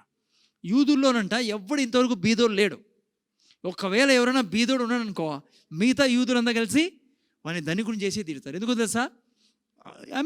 మా తండ్రికి దేవుడు చెప్పాడు, నిన్ను నీ సంతానాన్ని దీవిస్తా, నేను నీకు ఎల్షదాయిని, నీ ఎల్షదాయి దేవుణ్ణి. అందుకే యూదులు నమ్మరు పిల్లరా బీదరికాన్ని. సో ఏం నేర్చుకుంటాను ప్రతి శుక్రవారం అంటే, మీలో నుంచి తీసిపోవాలి ఆ బీదరికం అనేది. లేదు పిల్లరా, దేవుడు అసహించుకుంటాడు బీదరికాన్ని. బీదరికం మొదలుపెట్టింది దేవుడు కాదు, పాపం సాతాను మొదలుపెట్టింది పిల్లరా. ఎవరు ఏమీ లేకుండా చేసింది ఆదాంని హవ్వల్ని? దేవుడా? లేదు పిల్లరా, వారి పాపం సాతాను ఇద్దరు కలిసి వారిని ఏం లేకుండా చేశాడు. ఈరోజు కూడా అంతే. దేవుడు ఎల్షదాయ్ దేవుడు నీకు నాకు ఇంట్రొడ్యూస్ చేసుకున్నాడు వచ్చాయి కదా బ్రదర్. మనం కృష్ణులంతా ఎట్లా వాళ్ళం, మనము ఎంత మహానుభావులో తెలుసు. మనము ముందు దేవుని దగ్గర రాకముందు ఎవరి ద్వారానో దేవుడు చెప్పాడు, ఇదిగో నేను నీ ప్రభువుని, నీ రక్షకుణ్ణి. ఆయన కూడా మనిషిగా వచ్చినప్పుడు ఇదే ఇంట్రొడ్యూస్ చేసుకునేవాడు కదమ్మా. ఇప్పుడు చెప్పాను కదా మీకు, 5 రొట్టెలు 2 చేపలు ఏమి ఇంట్రొడ్యూస్ చేసుకున్నాడు దేవుడు. యేసుప్రభు నేనేం చేయగలవా, నేనేటుంది అలా, మీరు నా మీద పడినారేంటి అన్నాడా యేసుప్రభు? ద్రాక్షరసం గురించి ఏమన్నాడు యేసుప్రభు? ఎక్కడైనా చూసుకోండి మీరు, సమృద్ధి ఎక్కడి నుంచి వచ్చిందో ఈ చర్చలో ఈ డాక్టరీని నాకే తెలియదు పిల్లరా. విచిత్రం అనిపిస్తుంది. కళ్ళతో చదువుతారా యాదంతో చదువుతారో తెలియదు నాకు బైబిల్లో. కొంతమంది మీరు చూడండి వీడియోస్ ఏడా దొరకవు. ఐశ్వర్యం గురించి వీడియోస్ మీరు చెక్ చేసుకోండి. ఐశ్వర్యం గురించి వీడియోస్ దొరకవు మీకు యూట్యూబ్లో, తక్కువ దొరుకుతాయి. దొరికినా కూడా ఎందుకు తెలుసా? సాతాను నమ్మనీడు ఐశ్వర్యం ఇచ్చే దేవుడు అని. అవును పిల్లరా, కానీ దేవుడు ఐశ్వర్యం ఇచ్చే దేవుడు. అందుకే దేవుడు అబ్రహాంతో ఇంట్రొడ్యూస్ చేసుకుంటాడు. చూడు, నన్ను నమ్మితే అత్యధికంగా, అందుకే దీవించాడు దేవుడు అబ్రహాంని. ఈరోజు అబ్రహాం పిల్లలు కూడా దీవించబడ్డారు.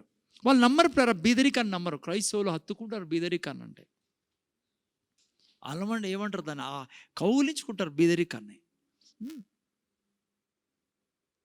వ్యాపారం చేయరు, యాదానికి తెగించి ముందుకు పోరు. ఎందుకో తెలుసా, ఏం పాపం జరిగిపోతుందో.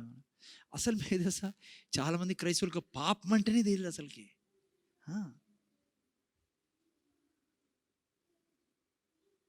చాలామంది అట్లున్నారు పిల్లలు అసలుకి.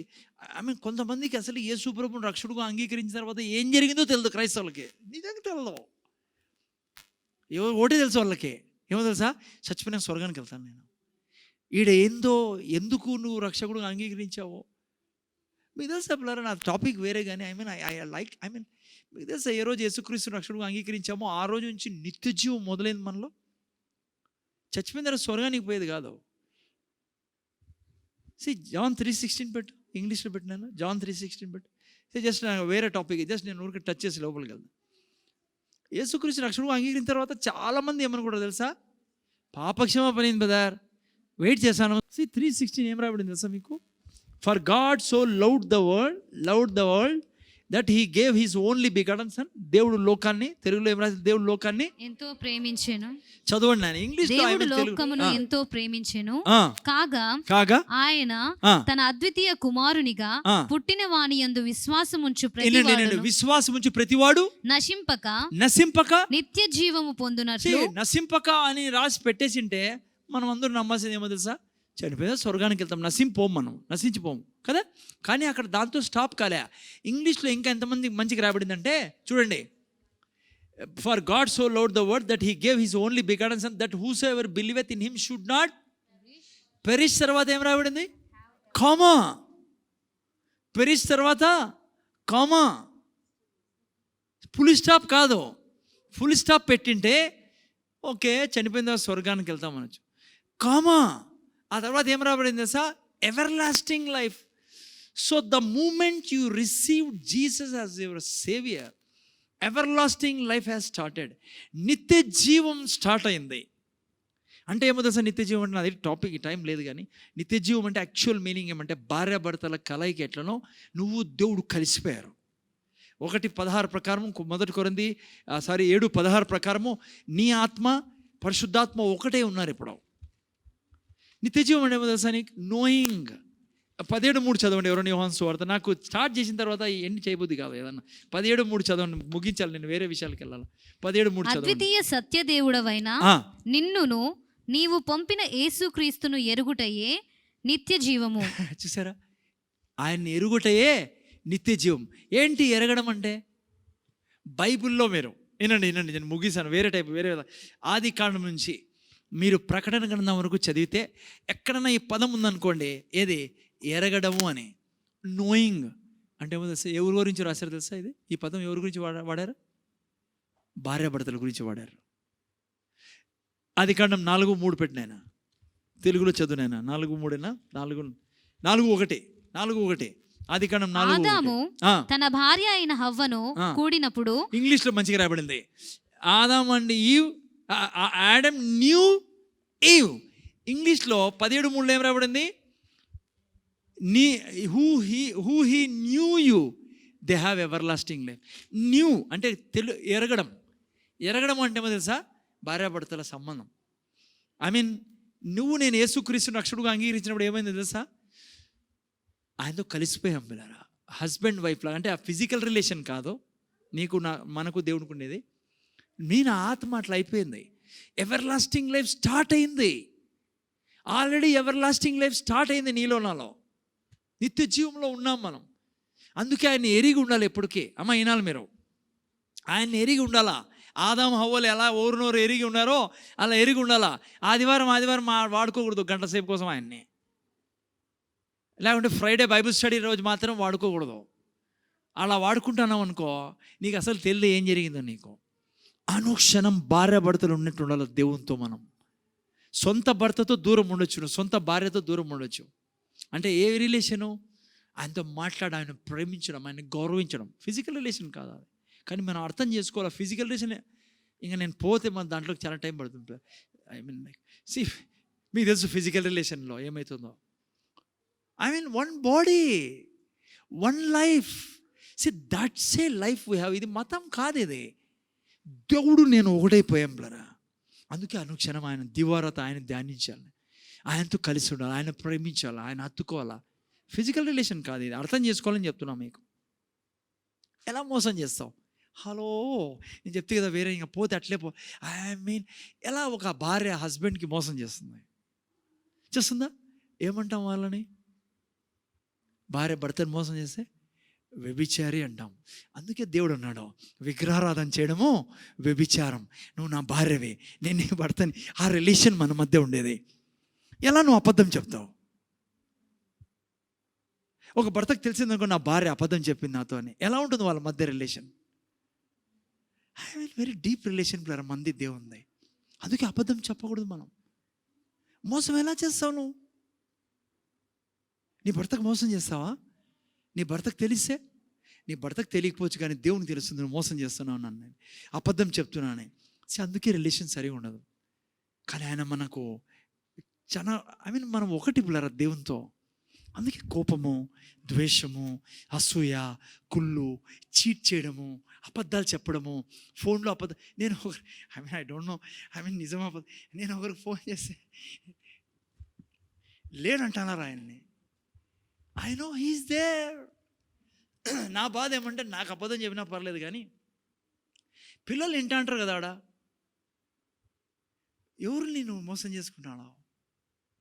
నీ పిల్లలు అనుకుంటారు ఓకే ఇట్లా అబద్ధాలు కూడా చెప్పి బతకాల మనము, ఇది కూడా ట్రైనింగ్.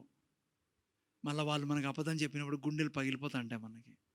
Don't do that. నేను చెప్తున్నా ప్లేరా, బతకాల దేవుళ్ళలాగా మనం. ఏంది మనకు దేవుడు ఏలేంది, ఏంది తేలేంది? యోసేపు గురించి చూసుకున్నాం మనము. రాజు అన్నాడు ఫరో, ఇదిగో నేను ఫరోని అంటే నేను రాజునే, కానీ నువ్వే సర్వం, నువ్వు చెప్పంది చెయ్యి కదలదు కాలు కదలదు అంట. ఎంత గౌరవిస్తాడు తెలుసా దేవుడు నిన్ను, ఆయన నువ్వు ప్రేమిస్తే ఆయన మోసం చేయకుండా ఉంటాయి. చాలామంది ఈరోజు రాలా, కారణం ఉంది, ఈరోజు వర్షం వస్తుంది. కానీ చాలామంది రానోళ్ళని ఆదివారం అక్కడ ఎందుకు రాలేదని అడిగితే ఎన్ని అబద్ధాలు చెప్తారో తెలుసా మీకు? ఎన్ని రీజన్స్ చెప్తారో తెలుసా? నాకు లోపల తెలుసా ఉంటుంది, మీకు నమ్ముతారు లేదు, గొప్ప బడాయి కొట్టుకోవడం లేదు కానీ ఎందుకో అయితే ఐ డోంట్ నో, దేవుడు సెన్సర్ పెట్టారు లోపల పెట్టారా, నాకు ఎందుకో తెలిసిపోతుంది. ఐ మీన్ అది తెలిసిపోతుంది, అబద్ధం చెప్తాను నిజం చెప్తానని. నేను లోపల నవ్వుకుంటాను, మళ్ళీ ఇంట్లో పోయి ప్రార్థన కూడా ప్రభు తెలీదు పాపం వల్ల. కానీ రియలీ నీకు తెలుసా, ఎవరికి భయపడకూడదు పిల్లరా. నిత్య జీవంలో ఉన్నాం, ఆల్రెడీ మరణం లేని వాళ్ళం. ఎల్ షదాయ్ నీకు నాకు ఇంట్రడ్యూస్ చేసుకున్నాడు వచ్చి, నేను ఎల్ షదాయ్ అని. నువ్వు నా ముందు నిందారహితుడుగా నడిస్తే నీ పిల్లలు దీవిస్తా, నీ కుటుంబాన్ని దీవిస్తా. ఇంత చెప్పినా అబద్ధాలు చెప్పేది, మోసం చేసేది, పాపం చేసేది, గబ్బు చేసేది, ఏం లాభం దానివల్ల? నెవర్. ఏ లాభం ఉండదు. అనుక్షణము నువ్వు నిత్య జీవంలో ఉన్నావు, ఎల్ షదాయ్తో కలిసి ఉన్నావు, అలా జీవించు. పరిస్థితులు కొద్దిగా అట్లా ఇట్లా ఉండొచ్చు ఈరోజు. నీకు ఒక్క నైట్లో సమస్తం మార్చేసే దేవుడు. నిన్న ఆదివారం చెప్పాను కదా, యోసేపు అంతకుముందు రోజు బ్రేక్ఫాస్ట్ జైల్లో చేశాడు, లంచ్ జైల్లో చేశాడు, జైల్లో ఖైదీలతో ఉండే. ఒకసారి ఆలోచన కూడా వచ్చిండొచ్చు, ఇంకెంతకాలం నేను ఇంకా ఇదేనా నా పరిస్థితి అని. కానీ అదే నైట్ దేవుడు రాజుతో మాట్లాడి, నెక్స్ట్ రోజు లంచ్, నెక్స్ట్ ఇప్పుడు చూసారు కదా మీరు, నెక్స్ట్ రోజు డిన్నర్. ఐ మీన్ నువ్వు నమ్మకంగా నడుచు, దేవుడు చూస్తూ ఉంటాడు. అందరికంటే ఎక్కువ గమనించేది ఎవరు తెలుసా నీకు నాకు? దేవుడు పిల్లరా. మనుషులు భయపడద్దండి, వాళ్ళకు కొన్ని అర్థమైతే అర్థం కాదు, నువ్వు అబద్ధం. కానీ దేవుడు చాలా క్లియర్గా నీట్గా చూస్తూ ఉంటాను. నేను ఒక్కొక్క క్షణం నువ్వు ఆయన ముందరున్నావు. నీ గుండె ఆయన ఎదుట నిష్కపటంగా మారిందనుకో, అంటే నిష్కపటంగా అంటే నువ్వు నిష్కపటంగా ఉన్నావు, అంటే రక్తంతో కడగబడ్డాం, నీతిమంతులు మనం. ఈ మైండ్ని, ఈ శరీరాన్ని పాపంలో పడకుండా ఈ రెండింటిని నువ్వు జాగ్రత్తగా కాపాడుకున్నావు అనుకో, నా ప్రియునికి ఇష్టం లేదు ఈ అలవాటు, నా ప్రియునికి ఇష్టం లేదు ఈ లాంగ్వేజ్, నా ప్రియునికి ఇష్టం లేదు ఈ యొక్క ఆలోచనలు, నో నో నో నేను చేయను అని నువ్వు జాగ్రత్త పడతాను అనుకో, ఓ దేవుడు నిన్ను ఎత్తాడనుకో, నేను నువ్వు ఏడుంటావో ఇంక నువ్వు కళ్ళలో కూడా చూసిండవు నీకేం జరగబోతుందో, ఊహించుకోండవు. అలా చేస్తాడు దేవుడు నీ జీవితాన్ని. నేను చెప్తున్నా మీకు ఓ మాటలో చెప్పాలండి, ఆయనతో నడవండి, ఏదైనా చేయగలడు ఆయన. నువ్వు ఊహించిన దానికంటే బాగా చేయగలడు ఆయన. నిన్ను ఎప్పుడు నష్టపోనీడు. నమ్మండి ఆయన్ని. మానేయండి అబద్ధాలు, మానేయండి మోసం, మానేయండి దగా చేయడం, మానేయండి దేవుడిని నిర్లక్ష్యం చేయడం, మానేయండి బైబిల్ చదువుకోకుండా ఉండడం, మానేయండి ప్రార్థన చేయకుండా ఉండడం. ఆపండి ఈ శరీరాన్ని, ఆపండి మీ మనస్సుని, నమ్మండి దేవుణ్ణి. చూడండి ఏం చేయగలడు ఆయన. ఓకే, సో 2 నిమిషాల్లో ఇంకోటి ఒకటి ఆయన ఎల్షదాయ్ ఆయన చూపించుకున్నాడు దేవుడు. ఆ తర్వాత జెనసిస్ 22లో చూడండి, ఒక జస్ట్ భాగం చదివి, ఇక దగ్గర వాళ్ళు లేండి, దూరం ఒక అబ్రహాం బదర్ ఒకటే ఉండే దూరం, మిగతా వాళ్ళంతా వెళ్ళిపోతారు. జెనసిస్ 22 చూడండి. జెనసిస్ 22లో మళ్ళా దేవుడు అబ్రహాం దగ్గరికి వచ్చాడు. ఏమన్నాడు చెప్పండి, 22 చదవండి, మొదటి నుంచి ఎవరన్నా చదువునైనా. ఆ సంగతులు జరిగిన తరువాత దేవుడు అబ్రహామును పరిశోధించెను. ఎట్లనగా ఆయన అబ్రహామా అని పిలవగా అతడు చిత్తము ప్రభువా అనెను. అప్పుడు ఆయన, నీకు ఒక్కడైన నీ కుమారుని అనగా నీవు ప్రేమించు ఇస్సాకును తీసుకొని మోరియా దేశంనకు వెళ్ళి అక్కడ నేను నీతో చెప్పబోవు పర్వతములలో ఒకదాని మీద దహన బలిగా అతన్ని సమర్పించమని చెప్పెను. తెల్లవారినప్పుడు అబ్రహాము లేచి తన గాడిదకు గంత కట్టి తన పనివారిలో 2 తన కుమారుడు ఇస్సాకును. నాకు చెప్పాల్సింది ఏం తెలుసా, 23:3 Abraham rose up early in the morning. చాలా కన్ఫ్యూజన్ వాక్యం ఇది. ఈ భాగము చాలామంది క్రైస్తవులకి ఇప్పటికీ అర్థం కాని భాగము, కన్ఫ్యూజ్డ్ భాగము. బట్ ఎంత మంచి పోషన్ అండి ఇది. I love it so much. మీరే ఆలోచించండి. ఈ వాక్యం చదివి, ఈ యొక్క భాగం చదివి చాలామంది ఏథిస్ట్ అయిన వాళ్ళు ఉన్నారు. ఏథిస్ట్ అంటే తెలుసు కదా, దేవుణ్ణి విడిచిపెట్టిన వాళ్ళు. ఒక వ్యక్తి గురించి మీకు చెప్పాను కొంతకాలం క్రితం. ఆ వ్యక్తి దేవుణ్ణి విడిచిపెట్టి దేవుడు చెడ్డోడని ప్రచారం చేస్తా అంటాడు. ఎందుకంటే ఆ వ్యక్తి చిన్నప్పుడే వాళ్ళ నాయన చచ్చిపోయినాడు. నేను చెప్పే వ్యక్తి చనిపోయినప్పుడు మీకు తెలుసు కదా, చనిపోయినప్పుడు ఏం చెప్తారు, ఎవరి మీద మోపుతారు, మర్డర్ కేసు తెలుసు మీకు. మన క్రైస్తవులకి, మన అనంతపురంలో కూడా ఫేమస్. ఎవరు చచ్చిపోయినా వాళ్ళు చచ్చిపోయినా, వీళ్ళు చచ్చిపోయినా, ఎవరు చచ్చిపోయినా కేసు తెచ్చి ఎవరి మీద మోపేది? ఈ పిల్లోడుగా ఉన్నాడండి ఆయన. పిల్లోడుగా ఉన్నప్పుడు అక్కడ దహనం వాళ్ళ డాడీకి బరియలు చేసేటప్పుడు ఎవరు చెప్పారంట, దేవుడికి ఇష్టమంటే మనం ఏం చేయగలము, మీ డాడీని దేవుడు తీసిపోయినాడు. అప్పటికే సగం గాయమైందండి ఆయనకి. చిన్నోడిని నేను మా నాయన్ని తీసిపోయి ఆయన ఏం చేసుకుంటా అంటే మన వాళ్ళు తెలుసు కదా. అయితే ఆ మహానుభావుడే ఒకరోజు ఈ యొక్క భాగాన్ని చదువుతానంట. దేవుడు తన కుమారుడిని తీసుకురమ్మన్నాడు. ఈయనకు చాలా బాధ వేసిందట. 100 ఏళ్ళ వయసు గల వ్యక్తికి ఇలా చేయగలడా దేవుడు? 100 ఏళ్ళు ఏం దేవుడు అని బైబిల్ పక్కన పెట్టి ఆ రోజు నుంచి బైబిలే చదవలేదంట. కొద్దిగన్నా ఉందా టెంకాయలో నీళ్ళుంటే సరే, నువ్వు అంత బాధపడుతున్నావు, ఆయన ఎందుకు ఉదయమే లేచి పరిగెత్తన్నాడు? తెల్లారుజామున ఎవరు లేసారా కొడుకుని బలిచ్చేదానికి? కానీ నేను చెప్తున్నా, మా ఇంటర్ప్రిటేషన్ మిస్టర్ అబ్రహాంకి అడగను, మీరు కావాల్సింటే పోయి ఫోన్ చేసి కరెక్ట్గా చెప్తాను. నేను అసలు నన్ను అడిగితే రాత్రంతా అబ్రహాం నిద్రపోలేదు పిల్లరా. ఎందుకు తెలుసా, ఎప్పుడెప్పుడు పొద్దున అవుతుంది, ఎప్పుడెప్పుడు పోయి బలిస్తామా అని. మీకడ తెలుసారంటారేమో, అమ్మా అర్థమైందా మీకడ? బైబిలే చెప్తుంది. యోహాను సువార్త 8:58 చదవండి. 8:58 ఏం రాబడింది? 56లో యోహాను సువార్త 8:56లో తొందర చదవాలి మీరు. యోహాను సువార్త 8:56లో చదవండి. నీ తండ్రి అయిన అబ్రహాము ఎవరితో చెప్తున్నాడు? యేసు ప్రభు చెప్తున్నాడు. కులప ఇది ఎవరితో? యూదులతో ఏం చెప్తున్నాడు తెలుసా? యేసు ప్రభు మీ తండ్రి అయిన అబ్రహాము నా దినము చూతునని మిగుల ఆనందించెను. జాగ్రత్త వినాలా ఏం చెప్తున్నాడు యేసు ప్రభు? మీ తండ్రి అయిన అబ్రహాము నా దినము చూతునని మిగుల ఆనందించెను. ఈయన చాలా ఇంపార్టెంట్ ఇది. ఈ యొక్క భాగం కన్ఫ్యూజ్ అయిపోయి చాలా మంది ఉన్నారు క్రైస్తవులు. అయితే యేసుప్రభు ఏమన్నది తెలుసా? మీ తండ్రి అయిన అబ్రహాము నా దినము చూతునని మిగులు ఆనందించెను, అది చూచి సంతోషించెను అనెను. ఎప్పుడు చూశాడు?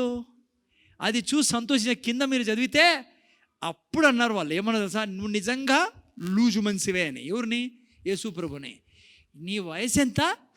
అబ్రహాము నువ్వు చూసినావా? అబ్రహాము నిన్ను చూసినాడా? Yes sir. ఎప్పుడు? ఆ రాత్రి. అందుకే పొద్దున్న లేచి వెళ్ళిపోయాడు. రాత్రి దేవుడు అబ్రహాంతో మాట్లాడుతున్నాడు. అబ్రహామా, నీ కుమారుని బలిమ్మన్నప్పుడు నువ్వు బాధపడతానవా? ఎట్లెట్లా? అసలు ఏందో తెలుసా నేను చేయబోతాండేది? చూడమని ఆ సినిమా చూపించినప్పుడు అబ్రహాం అన్నాడు, ప్రభువా నువ్వు ఎంత గొప్ప దేవుడవే. అబ్రహామా చూడు నా గుండెని, కొన్ని వేల సంవత్సరాల తర్వాత ఇదిగో ఇది చేయబోతున్నా, ఇదిగో నేనే మనిషిగా పుడతానా, నీ వంశంలోనే పుట్టేది. నీకు చెప్పాను కదా ఇస్సాకుకు పుట్టిన సంతానం ద్వారానే ఈ లోకరక్షకుడు వస్తాడని. అబ్రహాంకి తెలుసు పిల్లరా, ఇస్సాకు ద్వారానే పిల్లలు పుట్టాలా. యేసుప్రభు రాసింది ఇస్సాకు ద్వారానే. ఇస్సాకుని ఎట్లా బలి తీసుకోవడం తెలుసు. ఒకవేళ బలి తీసుకున్న బూడిదలో నుంచి లేపుతాడని తెలుసు అబ్రహాంకి. కానీ నైటు ఆ రోజు అదే యేసుప్రభు అంటున్నాడు, నా దినం చూడాలని మిగులు ఆశపడాను, ఆయన చూచానని. మీ తెలుసు పిల్లరా, బైబిల్లో చాలాసార్లు ఈ మాట రాయబడింది. పాత నిబంధన ప్రవక్తలు అందరూ ఈ దినాన్ని చూడాలనుకున్నారు. ఏ దినాన్ని? నువ్వు నేను చూస్తున్న దినాన్ని, ఈ దినాన్ని. ఏ దినమో తెలుసా? దేవుడిని మనుషులు మోసుకొని తిరిగే దినం, దేవుడు మనుషుల్లో నివసించే దినం. వాళ్ళు చూడాలని కోరుకున్నారు పిల్లరా. కానీ నువ్వు నేను ఎంత ధన్యులం తెలుసా? అందుకే కొత్త నిబంధన గలవాళ్ళం మనం, ధన్యులం. కొత్త నిబంధన పరిశుద్ధులు. అదే టైం లేదు పిల్లరా. మనకి ఏం జరిగిందో తెలుసా? నా ఆత్మ యేసుప్రభు ఆత్మల పరిశుద్ధంగా చేయబడిన ఆత్మ. నా ఆత్మ యేసుప్రభు ఎంత పరిశుద్ధుడో అంత పరిశుద్ధులం మీరు నేను. యేసుప్రభు ఎంత నీతిమంతుడు అంత నీతిమంతులం. ఇది కొంతమంది క్రైస్తవులు చెప్తే కొడతారు మిమ్మల్ని, కానీ బైబిల్ చెప్పేది అదే. ఎందుకు తెలుసా? వాళ్ళకు కూడా తప్పేం లేదు. వాళ్ళు ఎందుకు తెలుసా ఆ మాట నమ్మరు? నేను పరిశుద్ధులు అంటే ఎందుకంటే వాళ్ళ మైండ్ ఏడవపోతూ ఉంటుంది. కానీ నేను మాట్లాడతాను నీ స్పిరిట్ గురించి. నీ ఆత్మ, నా ఆత్మ పరిశుద్ధం చేయబడింది. నీ మైండ్, నా మైండ్ నమ్మద్దు దీన్ని. ఇది నీ మైండ్ దొంగతనం చేయబుద్ది నీకు. ఇటు నుంచి కదిలితే, ఇటు నుంచి వదులుతానంటే పోయి ఆ సీరియల్లోనూ దూరగలనిపిస్తుంది నీకు. ఈయన చూస్తే పరిశుద్ధుడు అంటాడు, నన్ను పరిశుద్ధురాలు అంటాడు. యేసుప్రభు ఎంత పరిశుద్ధుడో నేనంత పరిశుద్ధుడు అంటా. పెద్ద అబద్ధం కాదా ప్రపంచంలో ఇది? నేను చూసి ఎడు కూర్చొని సీరియల్ చూడాలి, అత్తమామ కోడలు ఏందో సీరియల్ ఆడొస్తుంది. నా మైండ్ అంతా ఆడపోతుంది. లేదు సార్, నువ్వు నమ్మకపో, నువ్వు పరిశుద్ధుడివి. యేసుప్రభు ఎంత పరిశుద్ధుడో అంత పరిశుద్ధుడివి నువ్వు.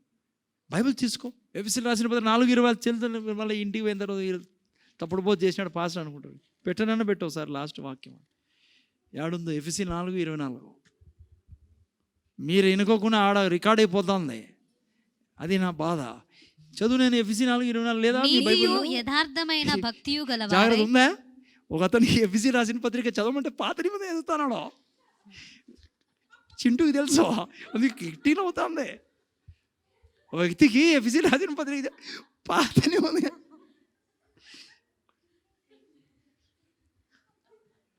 2 అధ్యాయాలు చదవని అతన్ని 2 minutes తర్వాత అయిపోయింది అంటాడు. చూడండి ఏం రాయబడిందో. And he put on the new man which after God is created in righteousness and true holiness. తెలుగులో చదువు నేను ఏం రాయబడిందో. నీతియు యథార్థమైన భక్తి గలవారై దేవుని పోలికగా సృష్టింపబడిన నవీన స్వభావమును ధరించుకొనవలెను. చూసారా? నీతియు తెలుగులో ఏం రాబడింది నాయనా? యథార్థమైన భక్తియు. ఇంగ్లీష్లో చూడండి మంచిగా రాబడింది, righteousness and true holiness. God has created us in true righteousness and true holiness. చూసారా మీరు? అందుకే మనసు మార్చుకోవాలా. సీరియల్ చూడబుద్ధి అవుతుంది మనసుకి, దానికి చెప్పాలా షటప్, నేను నీతిమంతుణ్ణి, నేను దేవునితో కలిసి జీవిస్తున్న వ్యక్తిని. గబ్బు చూడను నేను, నా కళ్ళు వాటిని చూడవు, నా చెవులు వాటిని వినవు, నా చేతులు వాటి కోసం పోవు. అందుకే అర్థమవుతుంది పిల్లరా. అది ఓకే. ఎక్కడున్నాం మనము? ఇక్కడ చూసి అబ్రహాము, దేవుడు అబ్రహాం పొద్దున్న లేచిపోయాడు. ఎందుకు? అబ్రహాంకి అర్థమైంది పిల్లరా. ఓకే, ఇక్కడ నేను చెప్పాల్సిన పదం ఏమంటే, ఆ తర్వాత అబ్రహాం తీసుకెళ్ళాడు బలి ఇచ్చేదానికి. మరి బలి ఇవ్వడానికి కత్తి ఎత్తినప్పుడు అక్కడ దేవుడు ఏంగా రుజువుపరుచుకున్నాడు, ఏంగా చెప్పుకున్నాడు అబ్రహాంతో? అబ్రహాం ఏమన్నాడు దేవుడు? అక్కడ ఏం పేరు చెప్పాడు? అక్కడ అబ్రహాము దేవుడు ఏమన్నాడు అబ్రహాంతో? యెహోవా ఈరే. దానికి అర్థం ఏంటి? నేను చీప్ దేవుడిననే? జెహోవా అంటే అర్థం తెలుసా మీకు? జెహోవా అంటే స్వయంభూతుడు. మా తెలుగు బాగొచ్చు కదా నాకు. అతనికి అర్థం ఏమో తెలియదు నాకు ఇంత కూడా. స్వయం మొత్తానికి అంటే తను ఎవరు క్రియేట్ చేయలే, తను ఎవరు సృష్టించలే, ఆయనే సెల్ఫ్ ఎగ్జిస్టెంట్ గాడ్ జెహోవా అంటే. ఓకే, జైరే అంటే, ఈరే అంటే ప్రొవిజన్, ఇంగ్లీష్లో రీజన్. దేవుడు అబ్రహాంతో అంటాడు, అబ్రహామా నువ్వు నన్ను నమ్మావు, నేను నీ ప్రొవిజన్ని. ప్రొవిజన్ అంటే ముందే ప్రొవైడ్ చేయడము అని అర్థం. చూడండి, ఇటువంటి దేవుణ్ణి పెట్టుకొని నా జీవితంలో దేవునికి పేదరికం ఇష్టము, తిండి అన్నం ఏది అందము అంత ముద్ద ఉండదు సార్. నో పిల్లరా, దేవుడు ఏమంటారు తెలుసా? ఐఎమ్ యెహోవా ఈరే.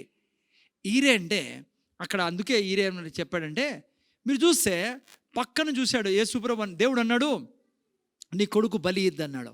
ఇస్సాకును బలి ఇద్దు, కానీ అక్కడున్న ఆ యొక్క గొర్రెపిల్లని బలి ఇమ్మన్నాడు. అక్కడ ఏముండింది? పొట్టేలు ఉండింది. ఎక్కడి నుంచి వచ్చింది అది? దాన్నే ప్రొవిజన్ అంటాం.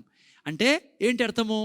ఏ రోజు అబ్రహాం బయలుదేరాడో ఇంటి నుంచి, మిస్టర్ ర్యామ్ కూడా, పొట్టేలు కూడా బయలుదేరింది. ఒక పాస్టర్ మంచి మాట చెప్పాడు. ఒక పాస్టర్కి ఏం జరిగిందంటే, చాలా తక్కువలో ఇల్లు దొరికింది పిల్లరా. I mean like no cost అన్నట్లే. ఇంకో పాస్టర్ మన అన్నాడు, హైదరాబాద్లో పాపం 100 గజాలు ఇచ్చారంట ఫ్రీగా. చాలా సంతోషం పిల్లరా. ఆ పాస్టర్కి చీప్లో, ఐ మీన్ తక్కువలో ఎవరో ఆ ఇల్లు ఇచ్చేశారు. సరే, ఆ పాస్టర్ ఏం చేశారంటే పాపము ఎంతో సంతోషంతో దేవుని కృపలన తక్కువ మంచి ఇల్లు తక్కువ ధరలో నాకు ఇచ్చారు, ఎందుకంటే పాస్టర్ అని చెప్పేసి అని రిజిస్ట్రేషన్ పోతే ఆ ఇల్లు కట్టిన దినం తెలుసా? ఈయన బర్త్డే రోజు ఆ ఇల్లు కట్టారంట. రిజిస్ట్రేషన్ రోజు ఆడు చూస్తే ఆ డేటు, ఆ ఇల్లు కట్టబడిన డేట్ ఏదో తెలుసా మీకు? ఈయన బర్త్డే. అంటే దేవుడు ఈయన బర్త్ రోజే ఆ ఇల్లు. That's a provision. Jehovah Jireh అంటే అది అర్థం. ఇట్లా గొప్ప దేవుణ్ణి పెట్టుకొని మనము, ఒక దైవజనుడు మంచి చెప్పాడు, ఆయన యెహోవా ఎల్ షదాయ్, యెహోవా నిసి, ఎల్ నిక్ అని. ఎల్ నిక్ అంటే తెలుసా మీకు? నిక్ ఆఫ్ టైంలో పనిచేసే దేవుడు అని. మీరు అనుకుంటున్నారు దేవుడు చేయగలడా అని. Already ready. అది యెహోవా జైరా అంటే. ఈ దేవుడిని మన జీవితంలో పెట్టుకొని ఐశ్వర్యం దేవుని చిత్తం కాదు అనడము ఇంకంతకంటే మూర్ఖత్వము ఏది ఉండదు. దేవుని చిత్తం నువ్వు ఐశ్వర్యంలో ఉండడం. ఆ యెహోవా ఎల్ షదాయ్ నీ జీవితంలో ఉన్నాడు ఇప్పుడు యేసు ప్రభువుగా. ఆ యెహోవా ఈరే నీకు దేవుడే ఉన్నాడు. ఆయన వచ్చి నేను ఎందుకు తెలుసా? జీవమును అది సమృద్ధిగా ఇచ్చేదానికి. నిత్య జీవమే ఇచ్చేసినాడు నీకు, ఇంకేమీ చెప్పు. నిత్య జీవం అంటే తెలుసు కదా, ఆల్రెడీ తనతో జీవించే జీవితం మనకు మొదలైంది మనలో. సో ఈ వారానికి ఇది చాలు. రేపు వారం చూసుకుందాం. కళ్ళు మూసుకొని ప్రార్థన చేసుకుందాం. తండ్రి, నీ కృతజ్ఞతలు మా ప్రభు యేసుక్రీస్తు నామములో కృతజ్ఞతలు చెల్లించుకొచ్చున్నాం. మాకు బైబిల్ స్టడీలో తీసుకొచ్చి మాతో అనేక విషయాలు మాట్లాడావు. అవును తండ్రి, మా విశ్వాసము ఈ ఏరియాలో చాలా ముఖ్యం. ఐశ్వర్యం మా తండ్రి చిత్తం అనేది. యెహోవా ఎల్ షదాయ్ ఎవరు తండ్రి? మా అబ్రహాము తండ్రి. యెహోవా ఈరే మా అబ్రహాము తండ్రి. నైనా నువ్వు మా తండ్రివి. కృతజ్ఞతలు తండ్రి. నేను నమ్మితే నువ్వు నైనా యెహోవా అబ్రహాం జీవితంలో ఏం చేసావు, ఇస్సాకు జీవితంలో ఏం చేసావు, మా జీవితంలో చేసే దేవుడు తండ్రి. కృతజ్ఞతలు చెల్లించుకుంటూ రాత్రంతా మీరే మాతో మాట్లాడమని నైనా, నిత్య జీవం కలిగిన వారం అంటే నిత్యం నీతో జీవించేవారం. ఇది మతం కాదు తండ్రి. ఆదివారము శుక్రవారం గడిపేదానికి అనుక్షణం నువ్వు మాతో నడుస్తున్నావు. పాలిచ్చే తల్లి తన చంటి బిడ్డను మర్చిపోతుందేమో కానీ నువ్వు మరువని దేవుడవి. కంటికి రెప్పలా కాపాడుతున్నావు. నీకు నమ్మక ద్రోహం చేయకుండా మేము మీతో జీవిస్తాం తండ్రి. నీ కృప మాకు కావాలి తండ్రి, అత్యధికంగా కావాలి తండ్రి. నువ్వు మాకు సహాయకుడు తండ్రి. సమస్త ఘనత మీకే చెల్లిస్తూ యేసు నామములో అడుగుచున్నాం తండ్రి. ఆమేన్.